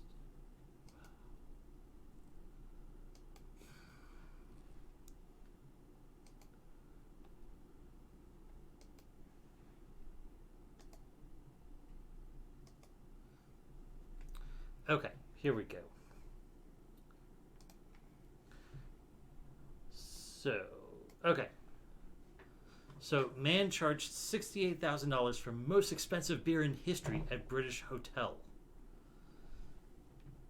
Peter Lalor, a cricket writer and beer editor for the Australian newspaper, was on a trip to Manchester, England, covering cricket when he purchased a beer at some hotel. But he didn't realize how much it might cost. He paid more than $68,000, or 9,983 Australian dollars and 64 cents to be exact, for an IPA. In a Twitter thread, he mused it may have been the most expensive beer in history. And by Friday, Lalor told USA Today he hadn't yet received a refund. Why would he? When he paid for the beer, Lalor didn't have his reading glasses. He signed the bill and said he didn't need a receipt. Something, however, made me ask, how much did I just pay for that beer? He wrote. She checked, covered her mouth, started to giggle, and refused to tell me, saying only there had been a mistake and she would fix it. The manager attempted to issue a refund. Later, Lalor received a call from his wife. The huge sum had been drained from their bank account with an additional transaction fee of over $1,700, or $2,499.59 Australian. The fee has since been returned. While the beer, a Caledonian brewing company, Dutcher's IPA from Scotland, was admittedly good, Lalor wrote that no beer is worth the amount he paid. A spokesman told the BBC that the Guardian that they're investigating and have apologized to Lalor. USA Today has reached out to the hotel for more information. Yes, because the BBC and the Guardian are not the factual people that you need. The USA Today is the company that needs to reach out further.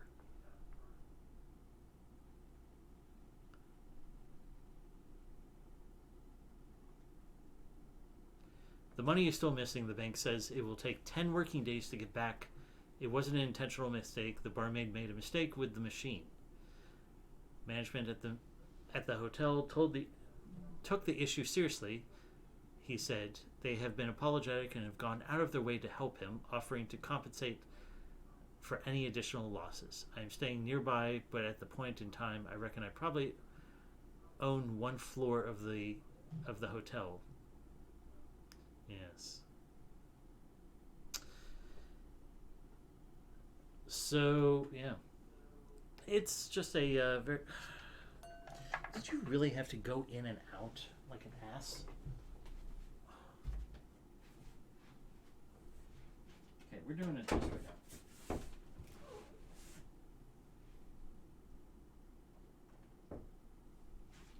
Ha, you can't leave now. Right.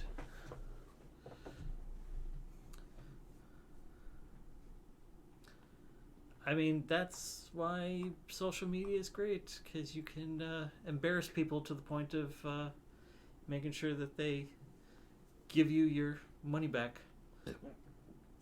Excuse me. All right, what was the other one I had? All right, I don't care about this. Let's see. What is National Beer Lovers Day? National Beer Lovers Day is a good excuse to enjoy a refreshing brew. But this day has some historical significance too. On April 7th, 1933, the sale of beer containing less than 3.2% alcohol was again permitted in the U.S. That's April. What?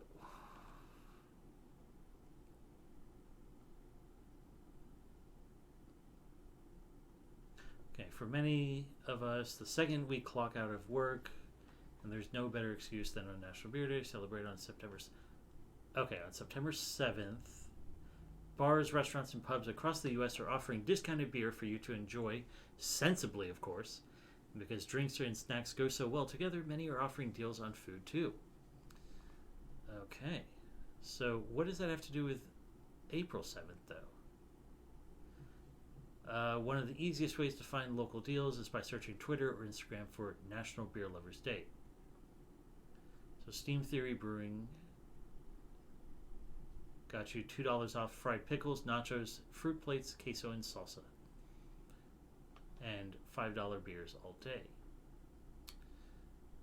Okay. Well, that was a pointless article. Sorry for wasting your time.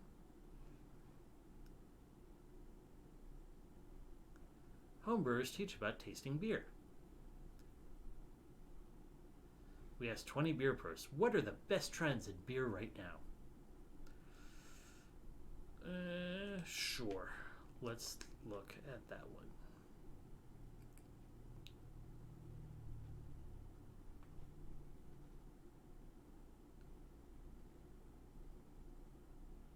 Brentwood Beer Distributor. Panic of White Claw shortage has people stocking up. In case you haven't heard, this week it came out that there will possibly be a White Claw shortage because everyone keeps buying White Claw as a company. So, yeah, you may not be able to get your White Claw which gives you an ample opportunity to go with any of the other 15,000 companies that also do the exact same thing. White Claw is not that great. There are more interesting White Claw alternatives. Or just drink a beer.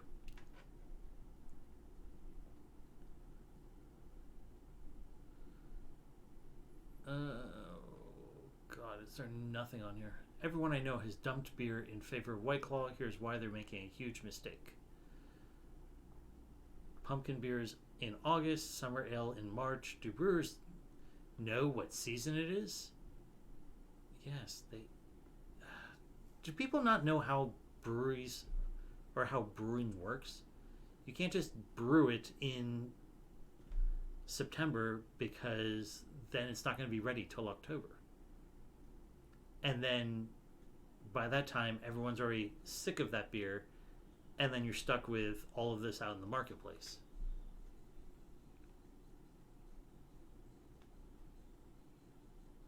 All right.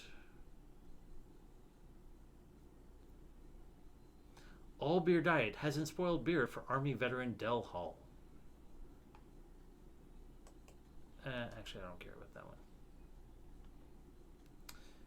Not a fan of IPAs? Give these easy-to-drink, low-ABV beers a try instead. Okay, so let's do this. We're going to go to this one. We asked 20 beer pros, what are the best trends in beers right now? Below are the best things 20 beer industry members think are happening in beer right now. Craft lagers, especially a great Pilsner. Yiga Michiaro, Senior Director of Brewery Operations, St. Archer Beer Company, San Diego. I'm a woman who loves her porters and Belgian-style quads, so when I started obsessively seeking out a particular rosé beer this summer, I joked with my husband, don't you dare tell anyone I'm drinking rosé beer. I don't even like rosé wine. Why? It's delicious. But this beer is spectacular. I hide it in the drawer of our beer fridge so he doesn't see it and drink it after I've gone to bed.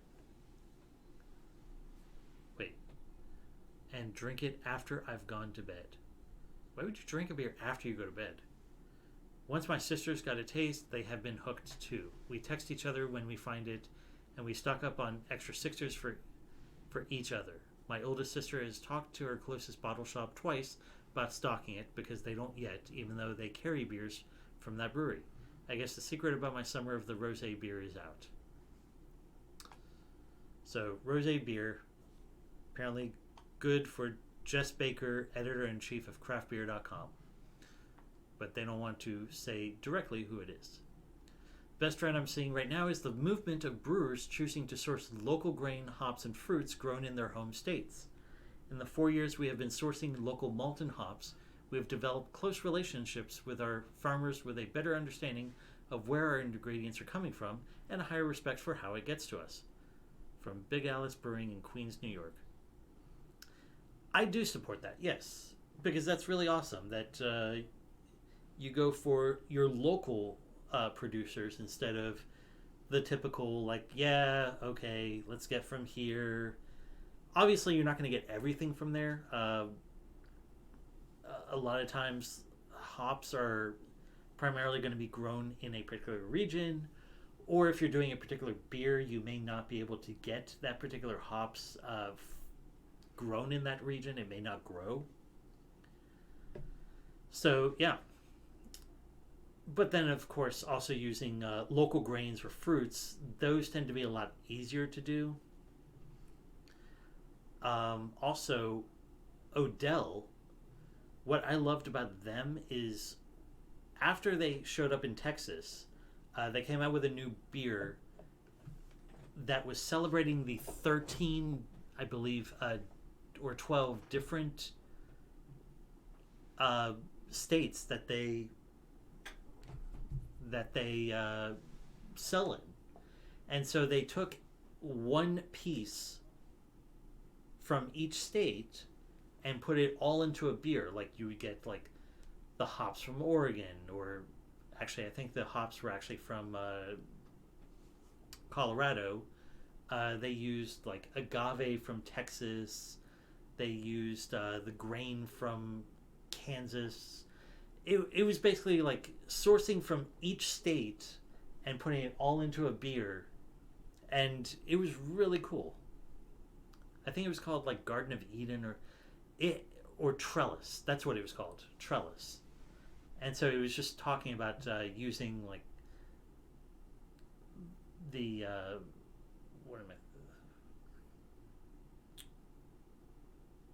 the produce. Thank you. That's what I'm thinking of. The produce from each state to create said beer, and it was really cool. Brewers are considering classic styles again, sure. Terry Feindorf, the founder of Pink Boots Society. My favorite trend in beer right now is session beers. Give me all the low ABV beers with quality and quantity. Hit me with some nice fruited, funky table beer on a super effervescent naked Berliner Weiss.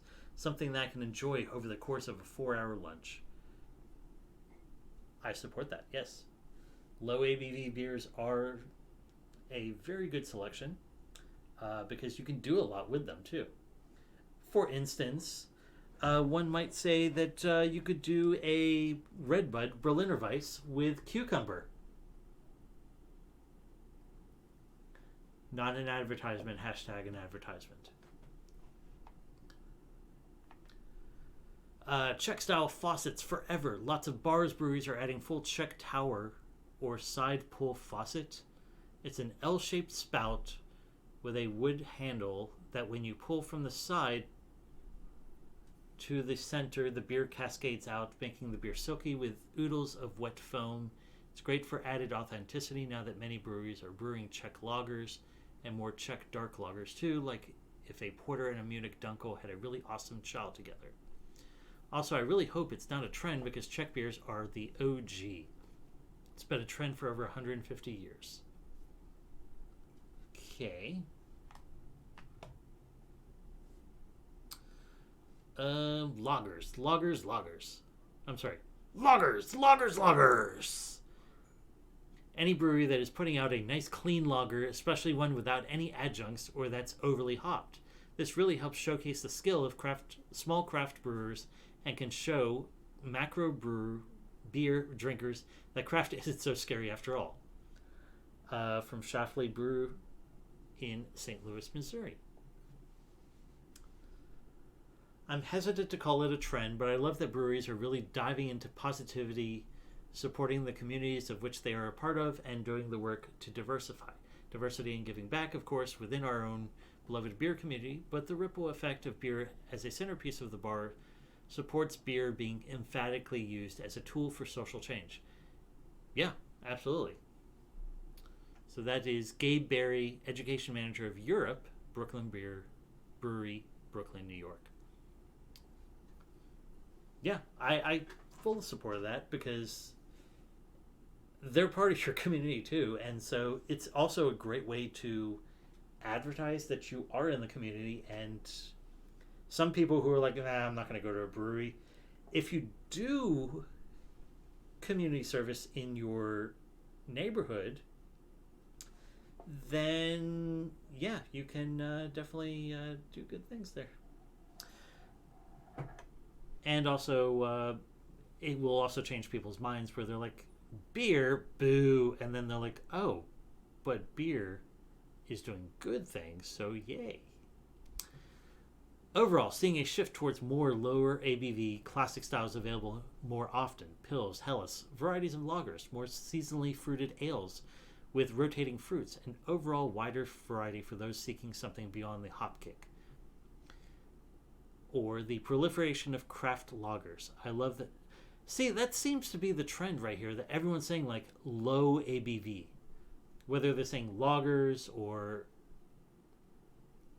I mean, for the most part, everyone's saying like, I like that everyone's going back to not trying to like kick your ass with like ABVs. They're like trying to do like interesting things with low AVBs. Yeah. I love that nearly every brewery is making some kind of lager, and they're typically excellent. The Guinness social media correspondent in Taylor, New York. Growth in uncommon packaging formats, while 12 and 16 ounce cans continue to accelerate as the preferred packaging format for craft beer. New options are starting to emerge as a way to differentiate on retail shelves, from 8 ounce stubby cans to the 19.2 ounce stovepipe. The growth of less common packaging categories will begin offering an alternative to the formats that arguably built the recent wave of small independent craft. As an advocate for options, I'm excited for this trend. Pounders aren't for everyone. Yes. And I will say something that I did notice yesterday when I did a birthday beer crawl at different breweries is that all of the places we went to now have a crowler machine, which means that you can now get anything that's on the taproom wall and say, hey, I want that in a 32 ounce can to take home. And I think that's amazing. Like, I know, yes, the whole beer to go thing was the whole reason behind it, but it's nice to be able to go somewhere that you previously could go to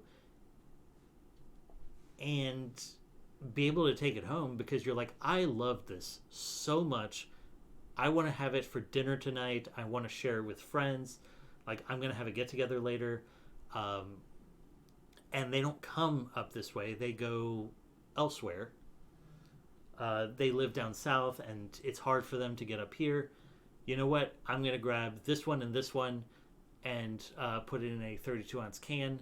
That way we all share it together. Or if you're a foodie, you're like, hey, this would go great with this paella I'm serving tonight. I want to accentuate the flavor of my meal by doing this. And it's not something you can buy in the store or anything, so it's amazing. I love it. So, general discontent. It's productive and healthy to discuss the low number of minorities and women brewing beer, to call someone out for stealing someone else's ideas, to debate the use of particular ingredients, like corn syrup, and even to poke fun at the silliness of certain aspects of our industry. As much as we'd all take pleasure in silencing some voices, social media has provided a platform for a lot of these topics. These conversations help us to evolve and create better experiences for our coworkers and our consumers. These are important debates in a market constantly bombarded by inauthentic products looking for an easy cut. We can't afford to be stagnant.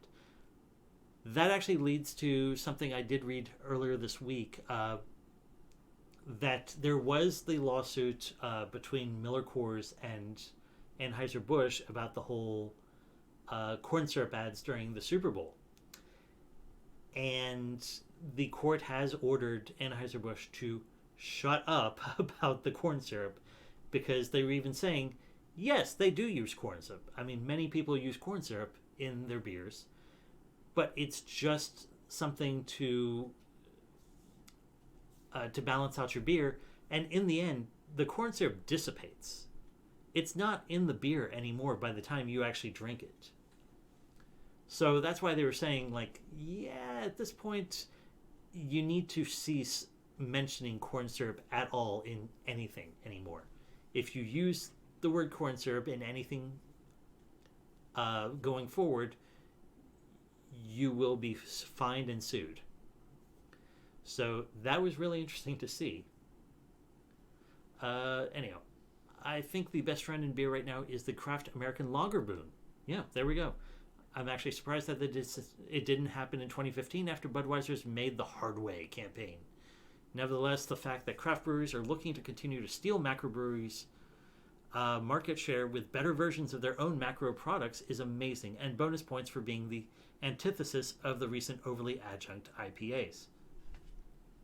So again, a lot of these are the fact that they're doing lagers or low ABV beers, basically combating the fact that you have a microbrew community and you're trying to tap into that again.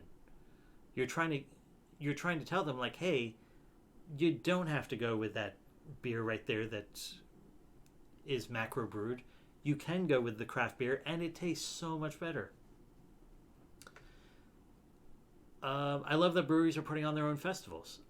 Like we saw, the Sour Beer Fest at Martin House, the Oktoberfest that I'm considering doing, but I don't know anymore. I love that breweries are putting on their own festivals. There's a stark difference between a beer festival put on by a production company versus one put on by a brewery. With brewery-run festivals, you know that the quality of the beer is at the forefront of the organizer's mind, like the pickle beer that started a huge thing here in Texas, where they decided it was so popular at the festival that they were going to put it in cans. It sold out within a day everywhere it went, that they are bringing it back as a year-round beer now. So the Best Made Pickle Beer is going to be a year-round beer from Martin House starting in October.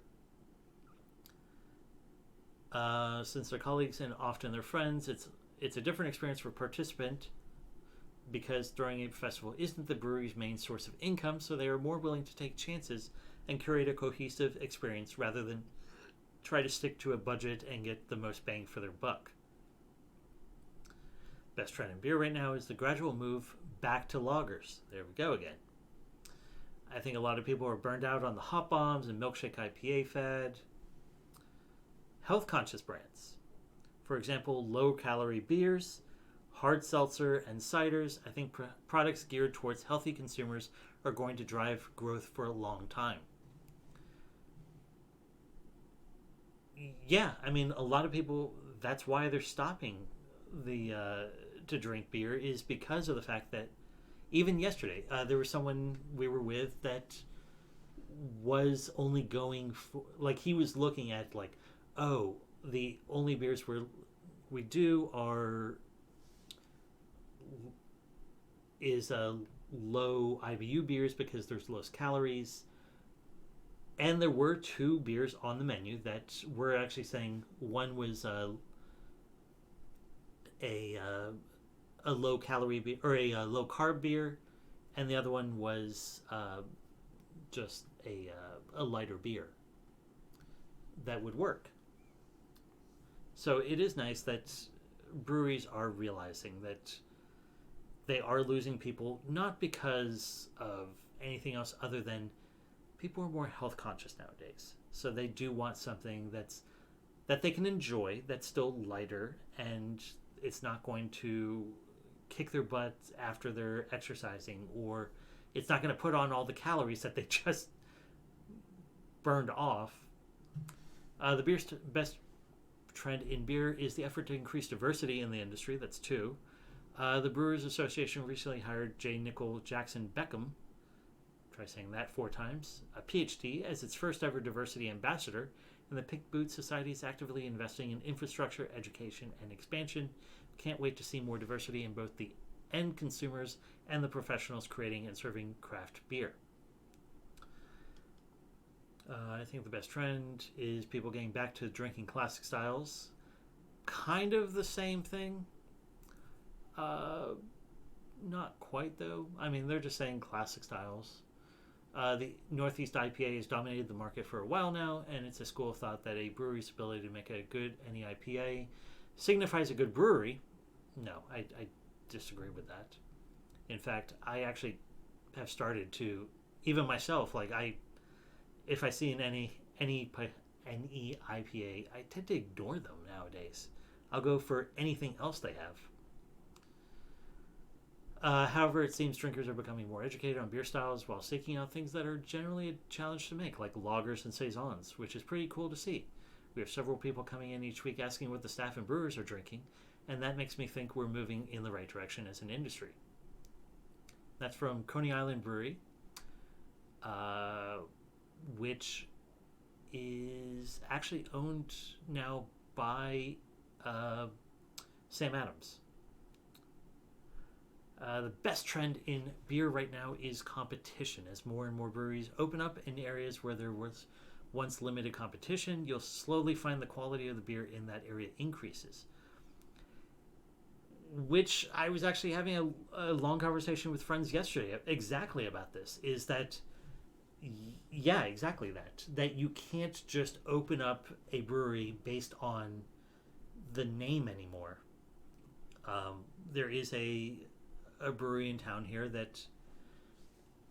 that when they opened up, it was because, based on the name, that they wanted to recreate all the styles that they had when generationally that they had before, but they don't really do anything new. They have a seasonal that comes out every so often, but they're not like all the other breweries around where they'll come out with like they test out a lot of things in their tap room. They release a lot of like one-offs or seasonals, but they recently had to file Chapter 11 bankruptcy because they went too big too quickly, and nowadays the style just didn't work for them. Is that there's too much competition nowadays that going with like classic wasn't going to work with them when you can get something else that is in a classic style but like has a fun spin on it that people are going to go for. So I think that is definitely a big trend right now that is really interesting, is competition. And can you do like something that's something that's interesting but not like out of the world? Like you don't have to do like the highest AVB beer or the highest IBU beer anymore. It's just, can you do something that's interesting that will get people to like what you do and do it well, that they'll come back to you. So, a rising trend is minorities becoming more visible, vocal in the space. Brewery has predominantly been straight white men, true. So it's positive to see more voices and faces at the table making and enjoying great beer. Crowner Hops and Queer Brewing Project and other queer positive breweries like Denizens are solid examples of this. Diversity should be celebrated, not avoided or something to be afraid of. We need new ideas and opinions in beer as part of the innovation process. So this is really, really good thing for the industry. I fully agree. Like, and that's the right way to end it off. Is we don't need the straight white men like leading the industry. I mean, I'm all for seeing minorities and women like head brewers or owned or anything. I mean, I will always go and support that because that's really awesome.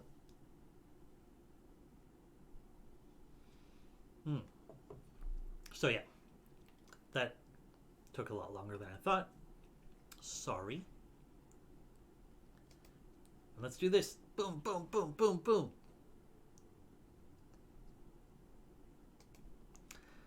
All right. Well, all right, fine. This,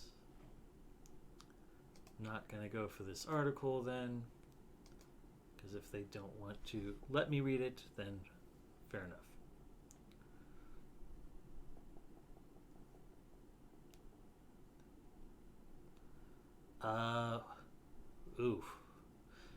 I didn't think about this, but the Carolina Hurricanes, the sports team, and Carolina's just got hit really hard, so that's very unfortunate.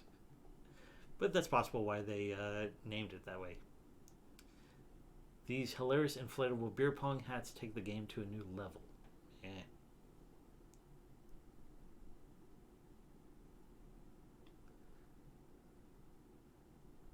Honeymoon couple buys probably the first beers at Neyland Stadium.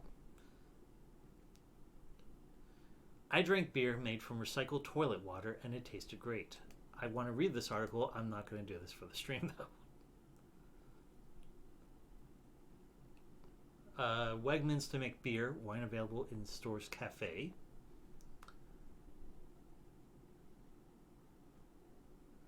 Truly is experiencing potent sales growth. I'm going to guess it's probably because White Claw is running out, and so people see it just as prevalent on the shelf, and so they're buying that.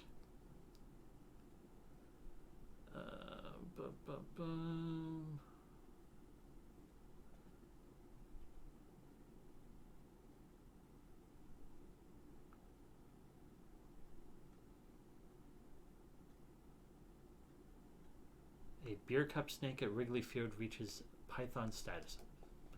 I'm curious to see this.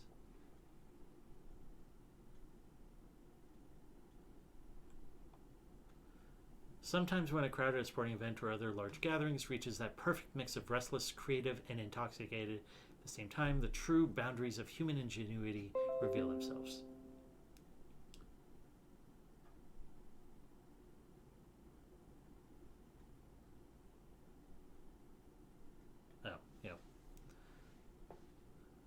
There are raucous singing grounds founded in many European blah blah blah.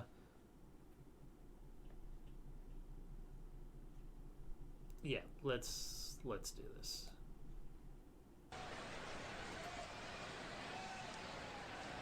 What Oh wow! Look at that.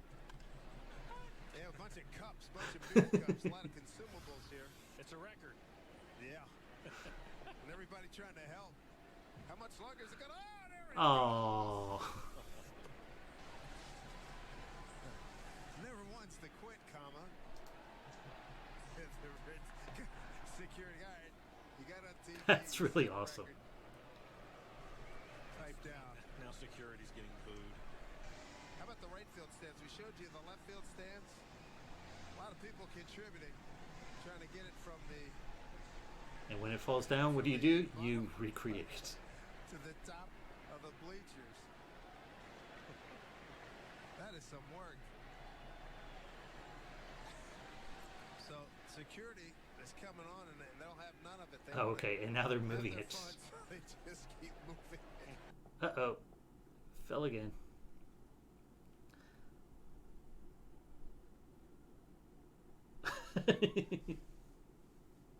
I mean, yes, that definitely is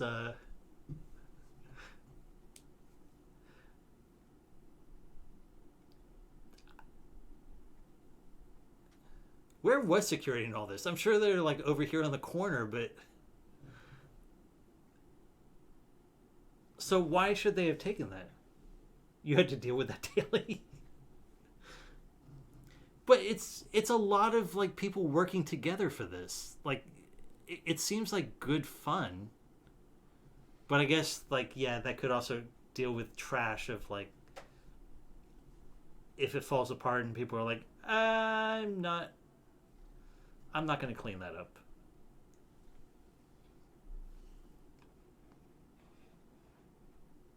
Man, I still haven't gotten rid of that. Man, it's fine. I don't know. I feel that's good, clean fun. The Python of the Cup Stacking Kingdom arrived late in the Monday afternoon game, right after the home team stormed through a 5-run 7th inning that would have proved divisive. Cubs tickets don't come cheap, especially these days when they're good. But at least a segment of the crowd was able to get their money's worth in every sense. And sure, Wrigley security ultimately arrived to break up the fun, but just look at the $9.75 Budweisers that had to be crushed for the snake to exist at all.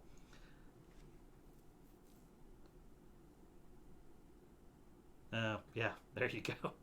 So yeah, security eventually did come, but long enough that they were able to do that. So maybe they were letting them have their fun, and then, yeah.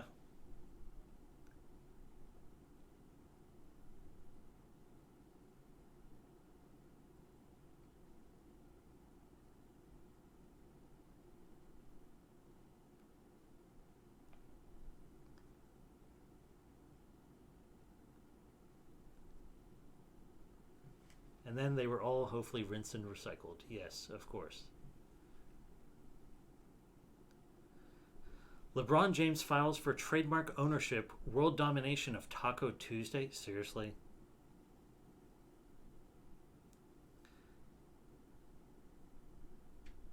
This race car driver suspiciously prefers skim milk because skim milk is better. It's healthier, and if you're going to drink milk, it doesn't taste like crap. I can't drink whole milk or 2%. It has a weird flavor in my mouth. Dodgers fan sacrifices 2 expensive dinners for foul balls. Yeah, we're on this trend. Might as well do it.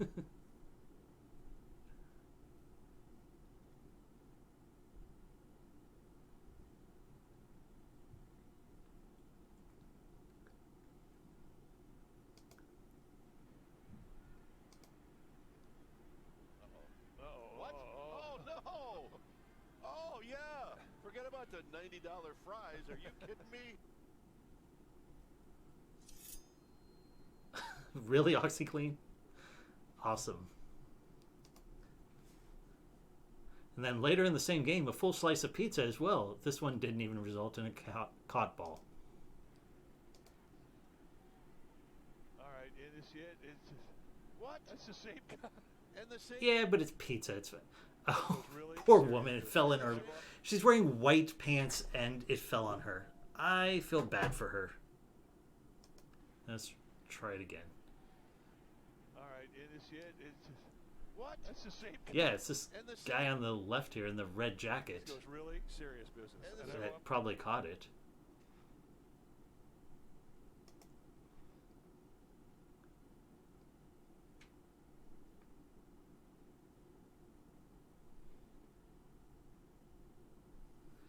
So, yeah.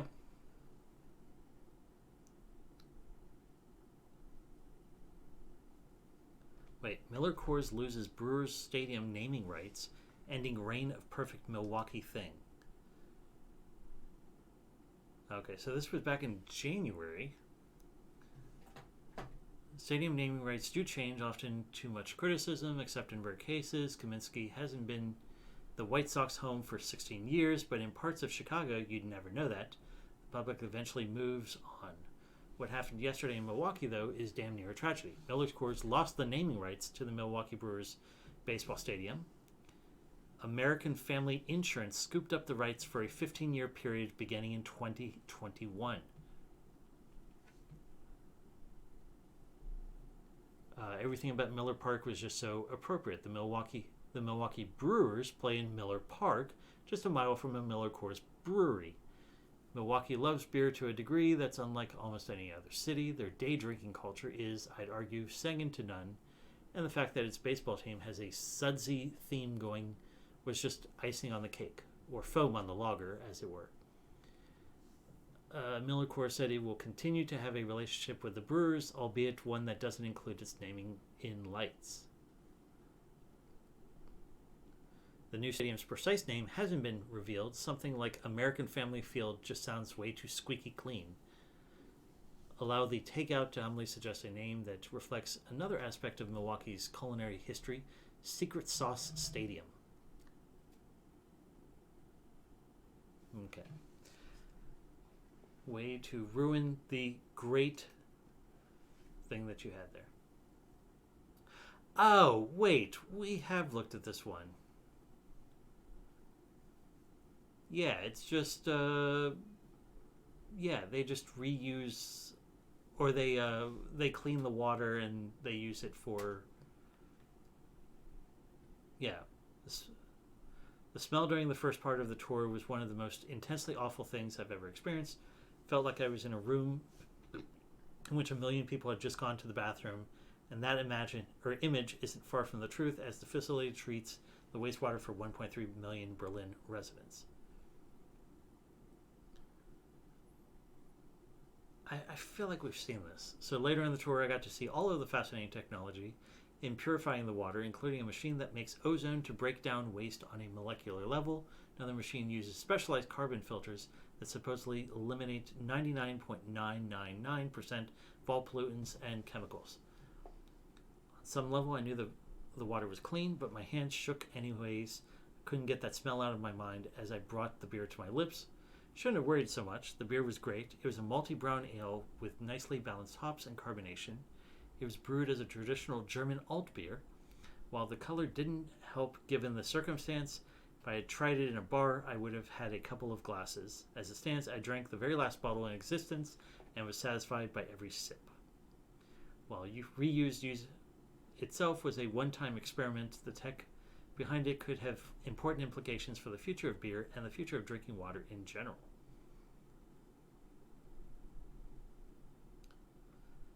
So, yeah, I mean, it's just basically saying that this was a beer made from recycled water, and yeah, that's fine.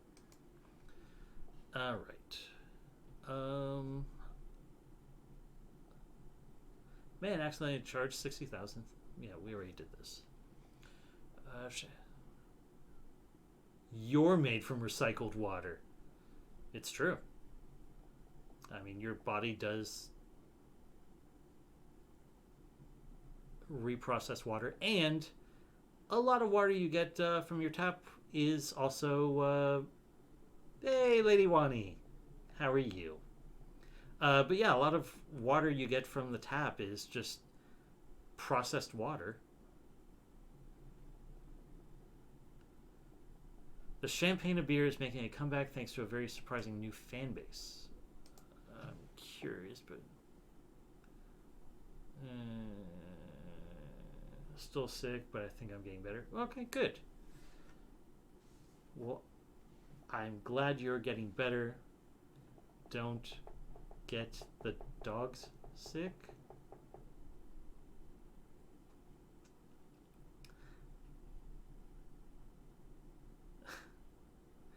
Czech craft beer makes brew for Brexit. Yeah, exactly. It's like, okay. I don't know where I was going with that. I'm sorry. Harpoon's new Alston Xmas beer pairs well with unpacking. You know what? Let's look at this one. Trillium Brewing Company also has some special cans ready for Boston's biggest moving weekend of the year. So, okay. So it's got, much like a 4-bedroom student apartment in late August, Harpoon Brewery's supply closet has a tendency to get full of random stuff at the end of a busy season. But instead of dumping extra sacks of specialty malts onto the sidewalk like an unwanted mattress, the Boston beer makers have brewed up something special for the biggest moving day of the year. It's Alston Xmas Everybody. For years, we've joked about releasing a beer tied to the unofficial yet monumental Boston holiday, Alston Christmas, says Harpoon's innovation brewer. We're always innovating at the brewery, and when we found inspiration from leftover yet still highly quality ingredients from past projects, the timing seemed perfect to finally celebrate Alston Christmas in a can. The can is decorated with a sagging sofa and other common scenes of the day. But to answer your immediate question, no, Alston Xmas does not taste like moldy upholstery, soggy cardboard boxes, or the inside of never-been-cleaned mini-fridge. The beer is a soft, fruit-forward New England IPA made with surplus Citra, Lotus, Centennial, and Eureka hops, English Pale and Rye malts, and rice flakes. Yeah, exactly. Never mind the child. She's got a good immune system. She lives with you all the time. She can... And she plays with animals, so she's got natural immune systems. That's why I wasn't really worried. And she's young. She'll bounce back. And a touch of spice from the rye. We think it pairs perfectly with unpacking. But nothing worse than lugging furniture and ending the day with... Okay, Alston Xmas is just the latest local beer to pay homage to September 1st, one of the most notorious days on the Boston calendar. 2/3 of the city's leases turn over, and not only does refuse flood the streets, but traffic is also typically more of a mess than usual. Remember, you cannot drive a moving truck on Starro Drive. Trillium is back with Starroad, a smooth and crushable, get it, double IPA, which serves as a public service announcement to warn against the Boston phenomenon of lodging a box truck under a low clearance overpass on Starro Drive. Okay, I'm curious about this now. Alston Xmas. I mean, yes, they just explained what it was, but...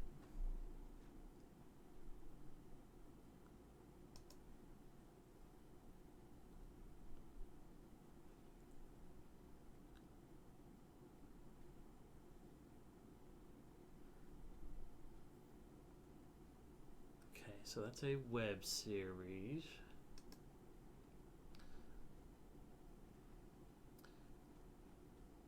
Looking for a microwave? You could probably find one.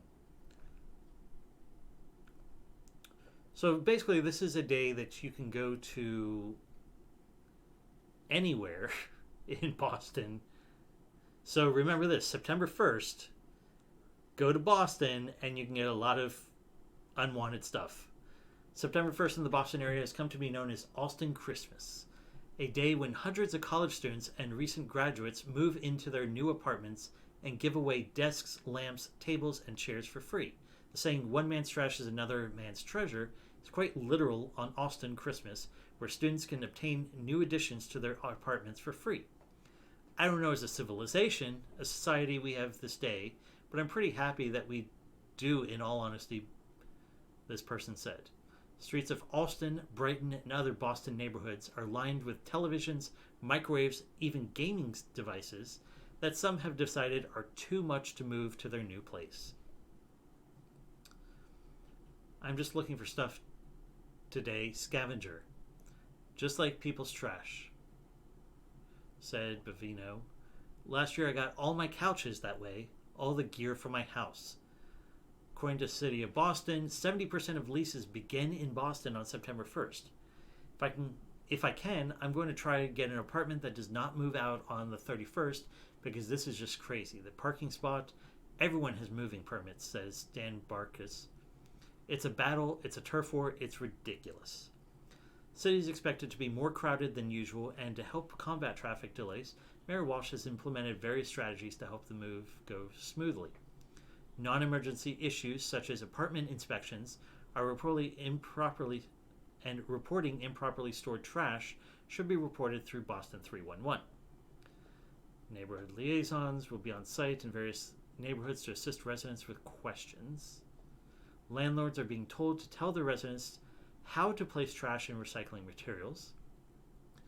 There will be many traffic restrictions. Boston also must obtain moving permits, which they can do through the City of Boston. Wow. So this is a whole thing. Like, you have to get a moving permit, and we had to do this overnight because we both have jobs at Devin Krujak. I have a week vacation after this.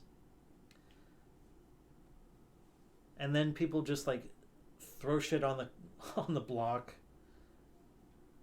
that anyone can take. This is fascinating. I mean, granted, you couldn't really use this couch. I mean, you could theoretically, but my couch in college, like when I had, not my dorm room, but when I moved into a house, like the dorm house, I had a couch in my bedroom that I got from my mentor, and I had to Febreze the hell out of that thing. But it worked. Like every couple weeks, I'd have to Febreze the thing. You got this really great perfume from France that is made from recycled fruit and stuff. I really want a bigger bottle of it, but it is expensive. And it's called Trash. You are trash. I'm curious. What is this trash? Trash perfume.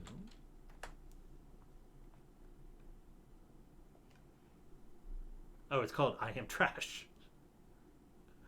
État libre d'orange. I Am Trash eau de parfum.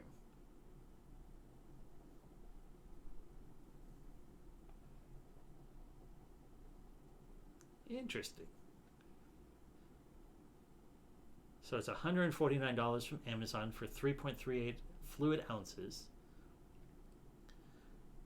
or $48 from Lucky Scent for 30 milliliters. I don't know the difference between 3.38 fluid ounces versus 30 milliliters. They look exactly the same, but half the price, or less than half the price.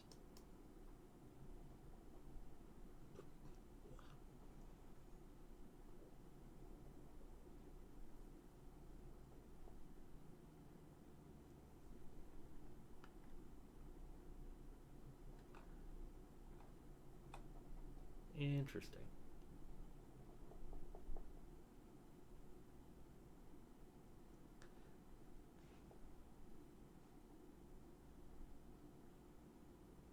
We notice you're from the USA.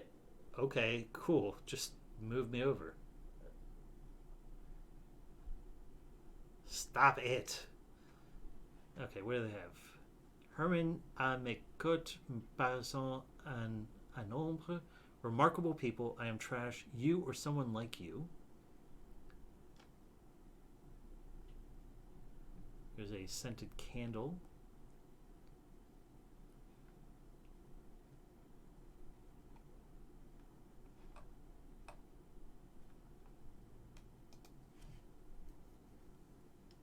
You got a sample from Wani's sister?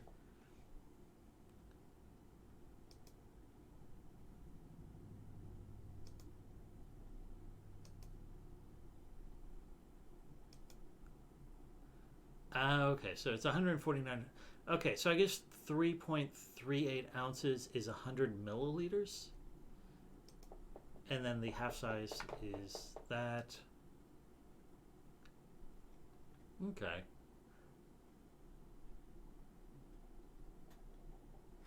Created in partnership with the award-winning Creative Network.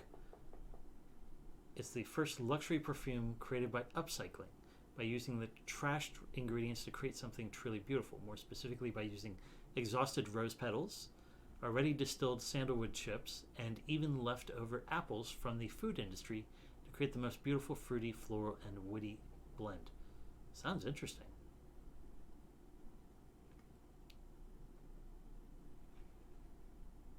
Well, cool. Now I want to know what this smells like.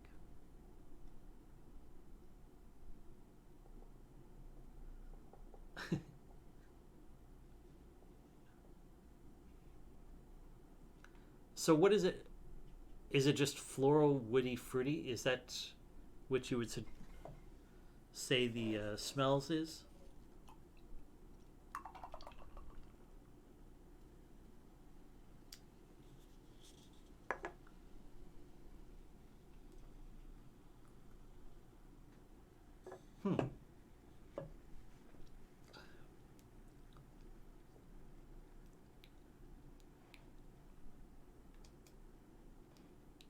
Why are you doing this to me?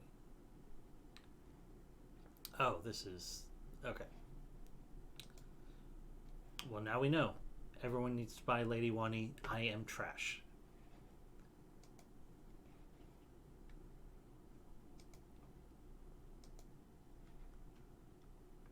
Alright, fine. Let's quickly look at this. No. No, it's fascinating. Like, I'm interested to see this. Because I was not aware of this. So I'm glad to see that, A, that you like it, so it's actually something that doesn't smell bad. It actually smells good for the project that they're trying to do.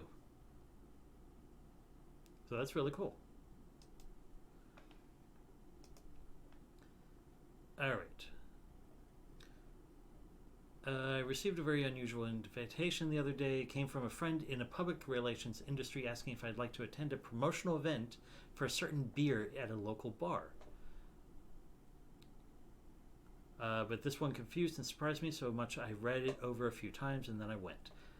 I wasn't the only seasoned beer reporter to crawl out from under my laptop. Acclaimed Philly area journalist Lou Bryson actually came into Center City from his house way out in the burbs. Yeah, he said, the idea of an MHL promo was sufficiently offbeat to intrigue me. MHL, as in Miller High Life, the champagne of beers, the fizzy yellow piss water made by a corporation with a $30 million in assets after years of turning up our collective noses at any brew that didn't have the word micro, artisanal, small batch, or independent on the label. Toto, we've followed the yellow brick road right out of the crab... Ugh, God, I hate this person's writing. There's a definite fuck you quality to it. The David Chang, I hate fancy beer thing. Bryson emailed the next day. I feel some of that myself. Okay, so he always prided himself on the fact that he finds most craft beer affections, think proper glassware or sniffing at a glitter beer, unnecessary and pretentious. Go fuck yourself then. So this tracks. But even though I've been starting to hear people mention High Life a little bit lately, still can't understand why a random macro brand would invite media to the same kind of promo the craft guys usually throw to promote a new beer or introduce their brewer to the press in a town outside their own.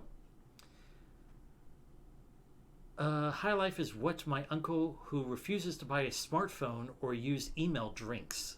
High Life is what some of my dad's buddies used to bring to our summer's barbecue in the 70s, and okay, fine. Thanks to a recent rash of stories about craft brewers' guilty pleasure beers, guilty as charged, we now know that the makers of our favorite stout and imperial IPAs drink MHL when they're mountain biking or smoking a bowl. We all expect the apocalypse to end us this year. Is this how we're choosing to go out? Probably yes and no. It's both blah blah blah.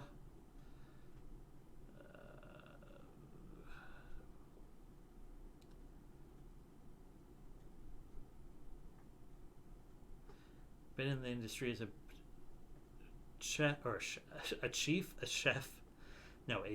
bartender, brewer, and a distiller. It still remains one of my all-time favorites, writes craft beverage consultant Caitlin Contreras. Through ProTap, a strong industry and neighborhood bar with a steady influx of outsiders, has carried a solid craft beer selection since it opened in 2008. This person says she buys more MHL bottles anyway, the clear bottles. It's an MHL thing for the bar than anything else. We're talking about 10 cases a week. Thank you, Dee Dee. Hello.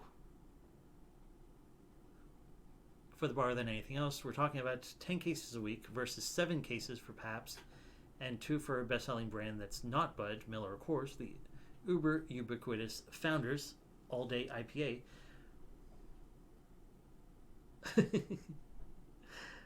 Yes, the hairy arm from last night.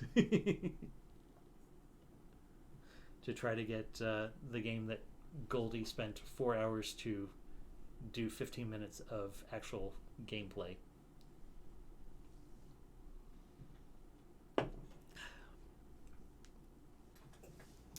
But it was good. She seemed to have a good time with it, I guess.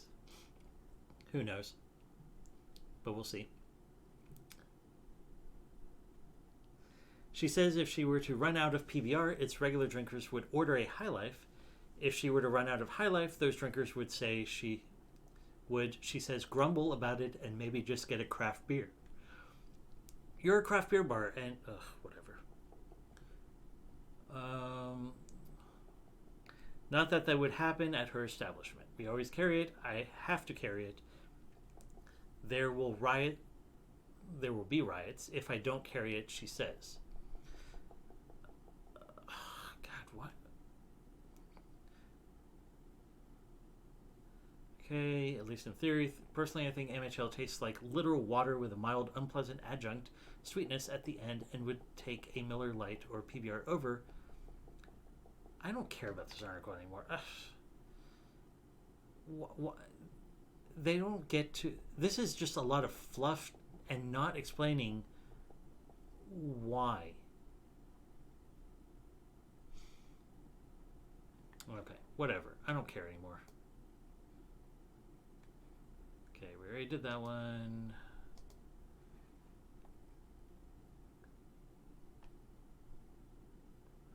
Layoffs looming at Waco glass plant tied to stagnant domestic beer demand.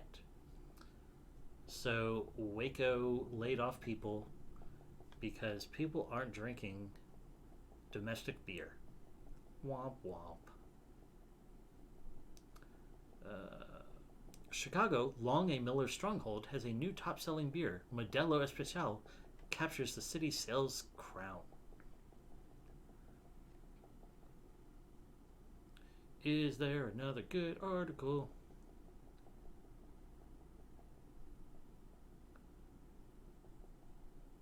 Audit of October beer sales leads to fraud investigation. Cool.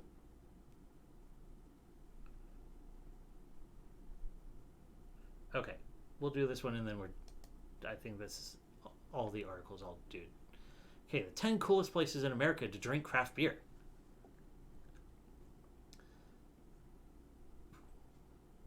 I'm going to guess they're going to say San Diego, Michigan,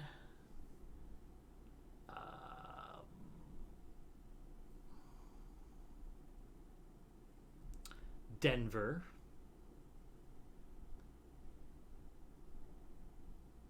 Seattle, and Portland. Those are my 5 guesses. All right, let's go ahead. What follows is a list of inspired spots that combine the best of the craft beer world. Think interesting sour seasonal standouts with some truly epic spaces for your imbibing pleasure. We get mountaintop getaways, storied saloons from the Wild West, and arcades that'll keep you hyped up despite beer's somnolent embrace. All right, let's find out. Oh, so these are legit, like, places to drink, not just, like, cities. Okay. So 5506-foot Sky Bar at Beach Mountain Resort in Beach Mountain, North Carolina. Beach Mountain Brewing Company, which is located in the ski area's Alpine Village, makes a host of solid brews ranging from pale ales and Scotch ales to IPAs and porters. You can bet the buzz coupled with the views make for a hell of a high-altitude experience. Yes, 5,506 feet refers to the venue's elevation, the highest ski area in the east. Once you've grabbed a table, start with Beach Mountain's Tilted Tartan Scotch Ale and Juggler by Trade Brown Ale. That'd be really cool to, like, just drink out there. All right. Mobcraft Beer Brewery and Taproom in Milwaukee. The neatest concept you've never heard of. At Mob City, brew enthusiasts across the country submit beer ideas for a monthly vote on the brewery's website. The submission that garners the most pre-orders will become available at the venue. Recent crowdsourced winners: Sour Path Candy, Tied Up, Milltown Milkshake, and Caramel Brownie Sundae, to name a few of the standouts. What's more, at the sleek 5th Ward neighborhood spot, you can sip on Mobcraft's flagship brews or delights from their wild and sour program, all while enjoying foosball, ping pong, live music, and outdoor seating. Okay, interesting. Brewdog. Is this the same Brewdog that I'm thinking of?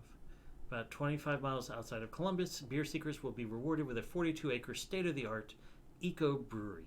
Tour the 6,000 square foot interactive beer museum, Brewdog beer in hand, of course, and the Overworks Brewery, which makes wild and sour beers. Why let the fun stop now? Spend the night at one of the property's 32 rooms in what's billed as the world's first craft beer hotel, and wake up to breakfast and beer pairings. Thankfully, they thought of shower beer fridges, should your morning call for that as well. Yep, it is the right one, or the one I'm thinking of.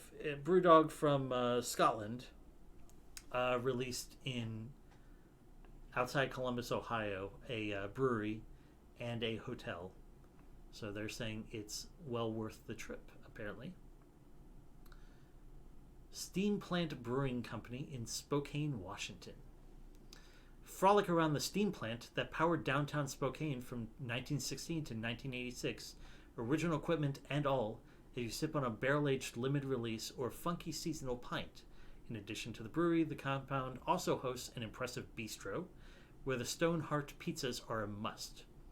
Embrace your inner kid and go inside one of the smokestacks before you call it a night. I would 100% do that, because that sounds awesome. Saloon number 10 in Deadwood, South Dakota. Swill like you've been teleported back to the days of the Wild Wild West in historic downtown Deadwood, South Dakota. Saloon number 10 is the infamous venue where Wild West legend Wild Bill Hickok was assassinated in 1877. Raise a glass to the sheriff, frontiersman, gambler, and spy, and be grateful you're not mingling with his spirit and Calamity Jane's down at Mount Moriah Cemetery. Huh, okay. I think that the smokestack thing was cooler, though.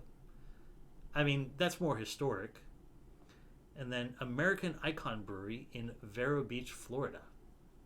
Listed on the U.S. National Register of Historic Places in 1999, this former diesel power plant was built in 1926. Fun fact, the eye-catching piece on the brewery floor is an inoperative 1937 750-kilowatt Busch Sulzer generator, which was carefully built into the premises' new design. Available beers include special releases like a coconut porter or chocolate lager, seasonal styles, and year-round staples. So far, the Spokane one is the winner. Band of Bohemia in Chicago, Illinois. Save your appetite for brews and beer and bites like the world's first and only Michelin-starred brew pub. Okay. On any given night, expect choice dishes like triple barrel pasta, salt-cured carrot, and walleye crudo. There's also a superb weekend brunch on a 1921 building that once served as an Oreo factory. Okay, new winner. To ensure the history isn't lost on diners, the site's original brick walls, exposed ceilings, and vintage furniture remains.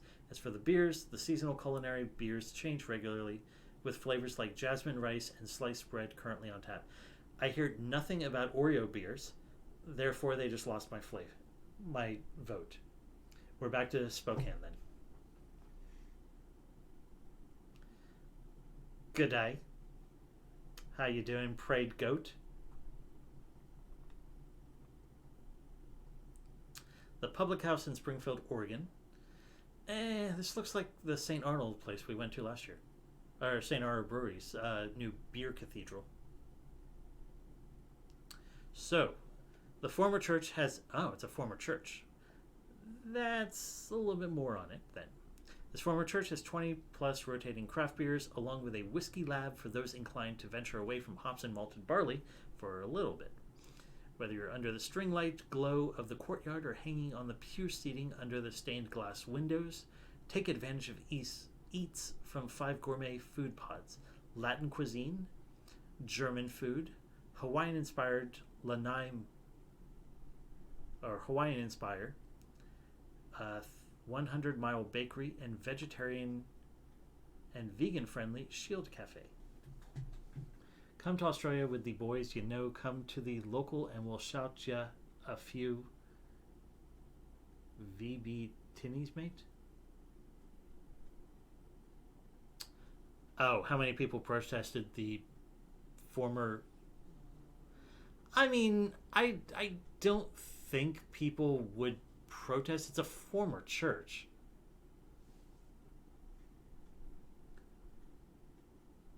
I mean, I would protest more that the former Oreo factory doesn't have Oreo beer. That's what I protest. Oot and Yeti in Colorado Springs. A beer bar straight after our hearts. Reward yourself for a climb at one of the top indoor climbing gyms, City Rock, at this attached bar and restaurant. It has a massive craft beverage inventory on tap and in bottles. And yes, there's a climber-contributed carabiner chandelier you spy over the bar. I guess it's this thing.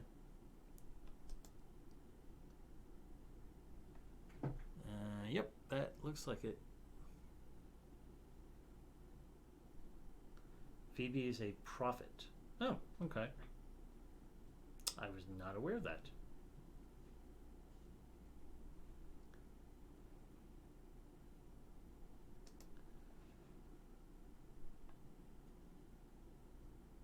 Pete's Grand Central in Newport Richie. Come for the local craft beers. Don't miss blah, blah, blah. Stay for the cornhole and old school arcade games like Pac-Man and Super Mario Brothers. Once you're pinballed out, sit back with another round. There's frequent live music to keep all your senses entertained once you've stepped away from the N64. That reminds me. So, there is a Dallas cidery that is actually opening a place in Austin and Houston that is, it's basically going to be like a Dave & Buster's, but for craft beer, or for craft cider fans. So they're going to have like a whole bunch of arcade games and stuff like that, and sell their ciders as well. And it's opening up right by us. I'm really looking forward to this. I really want to go, and I promise you, I will try my best to stream from it. No, it's Bishop cider. Bishop, right? Yeah, out of Dallas. They're the ones that do the. They have a cider called the Dark Side. Yeah, it is cider. Bishop. It's called the Dark Side. It's a blackberry cider, but it's very geared towards like the dark side, like Darth Vader or whatever. So a lot of the advertisements have like a helmet on it. But everything they do is like pretty on point. Yeah. And that'll do it. So yeah, so classic arcades, and my winner is still going to be the Spokane, Washington one, because that sounds really cool to walk into a smokestack. Second winner, just because of what it is, the Oreo Factory. But, you know, day one, how you doing? Well, Lady One, you'll have to come and join us, and we will take you out for arcade games and cider. And we'll also check to see if it allows for children if you want to bring.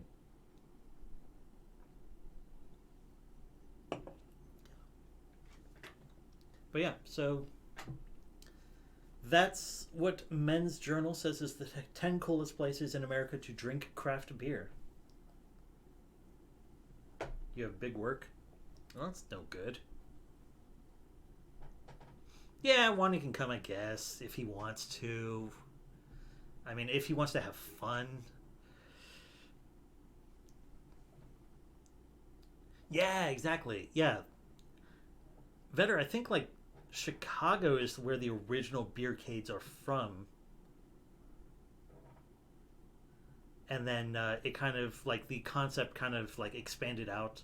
Like, we do have another place here, but, like, so they have 3 locations. The original location is BYOB, but you can only bring beer or canned cider or wine. You can't bring like bottles or hard liquor at all. But it is like go play like arcade games, like classic arcade games. Really? I'm curious now. Most beers per capita. Most beers, damn it. Most bars.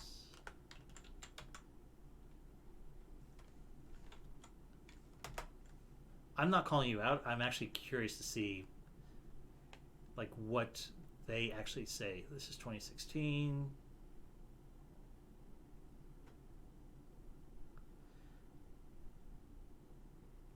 Yeah, so this is all 2016. But I'm going to say you're right.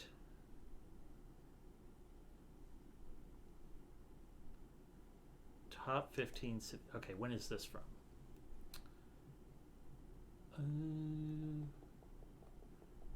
Okay, well, this is just around the world.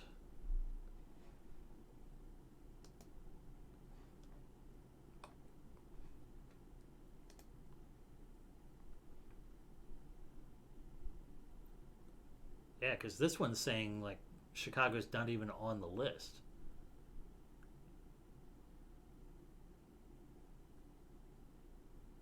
In fact, Maui was number 2. San Francisco number 1, Maui number 2 for most bars per capita. Ithaca, I believe that. I know people from Ithaca or that lived in that area. New Orleans, I'm surprised New Orleans isn't higher on that list. Vegas also, well, yeah, no, I would actually think Vegas would be higher because Vegas doesn't have a huge population. Everyone lives like in the other cities like Henderson and elsewhere. So that's interesting that Reno has more, Vegas has less.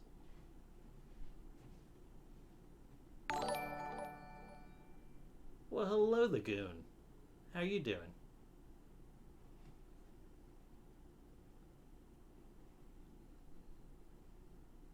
All right, well, let's look at this one.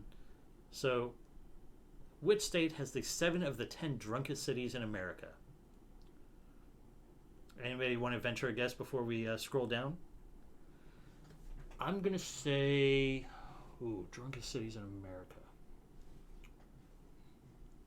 So 7 of the 10 drunkest cities in America is in one particular state. I'd almost say California because there's a lot of cities.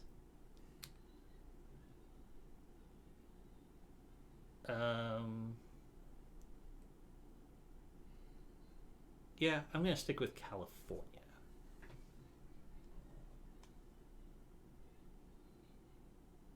Oh, did they? So we've got Nevada and Alaska as our guesses. The answer is... where is it?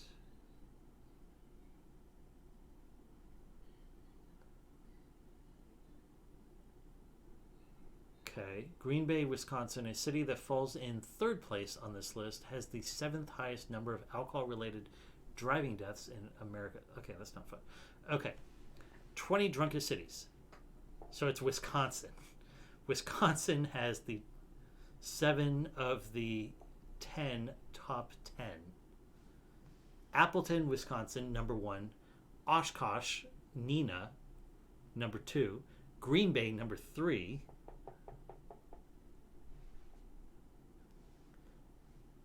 Madison, number 4.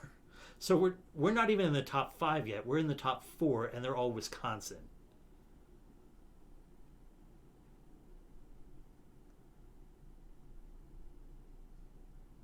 Yeah, apparently you can... There's a lot of places in Austin you can actually drink out in the streets. If it's not out in like downtown and like the popular part of the east side, like around where like all the bars are, you're allowed to drink out in public in most places in Austin. Wani says that they're all right next to each other too.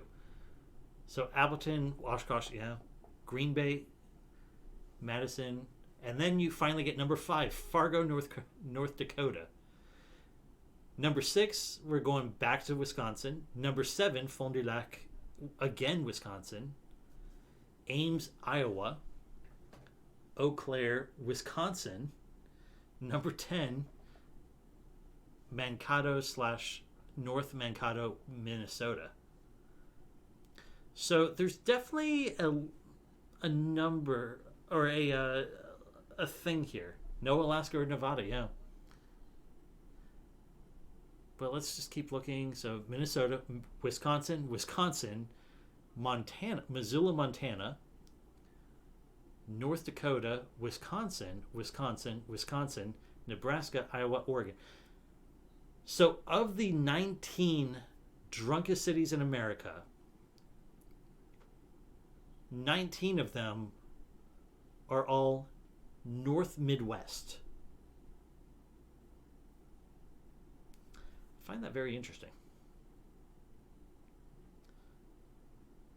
So that means that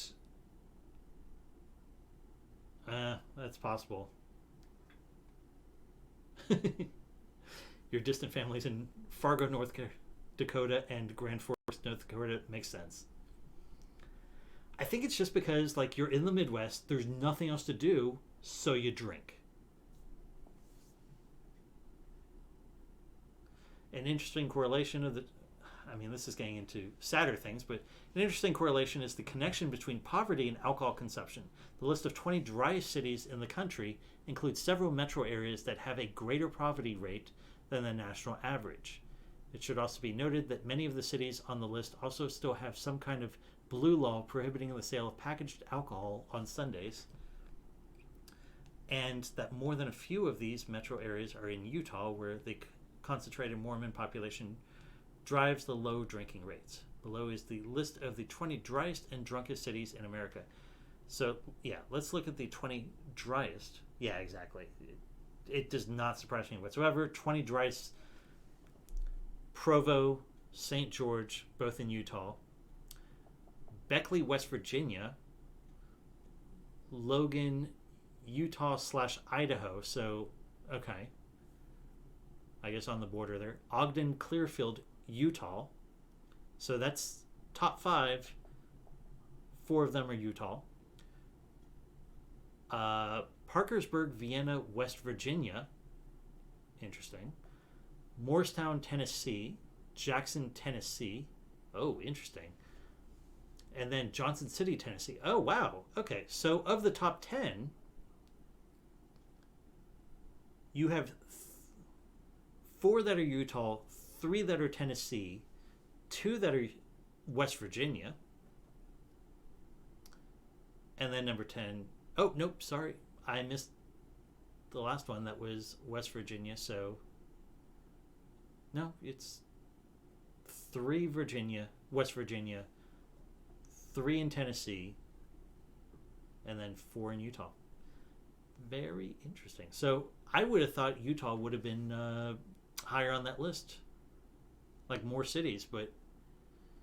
And then going to 11, Kentucky, and then Tennessee. Memphis, Tennessee is one of the driest cities in America. I would have never guessed that. And then you have Huntington, Ashland in West Virginia, Kentucky, Ohio, Tennessee, North Carolina, New Mexico, Tennessee, Virginia, Alabama, and then Alabama. Interesting. So you start off very heavy on Utah, and then you have more Tennessee than you do have Utah, too, on this list of top 20.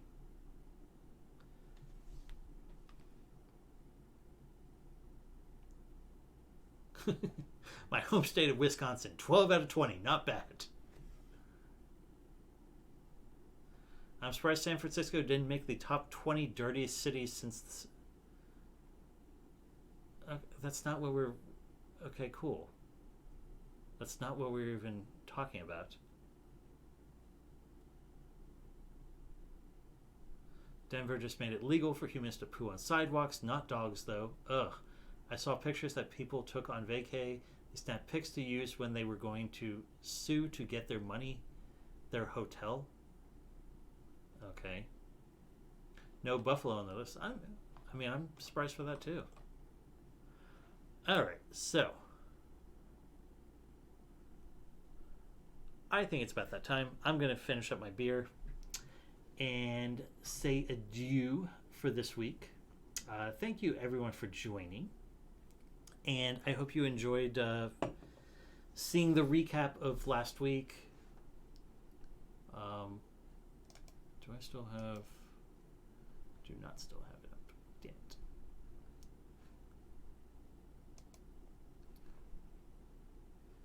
I'm going to go to. Want to leave y'all with one other thing.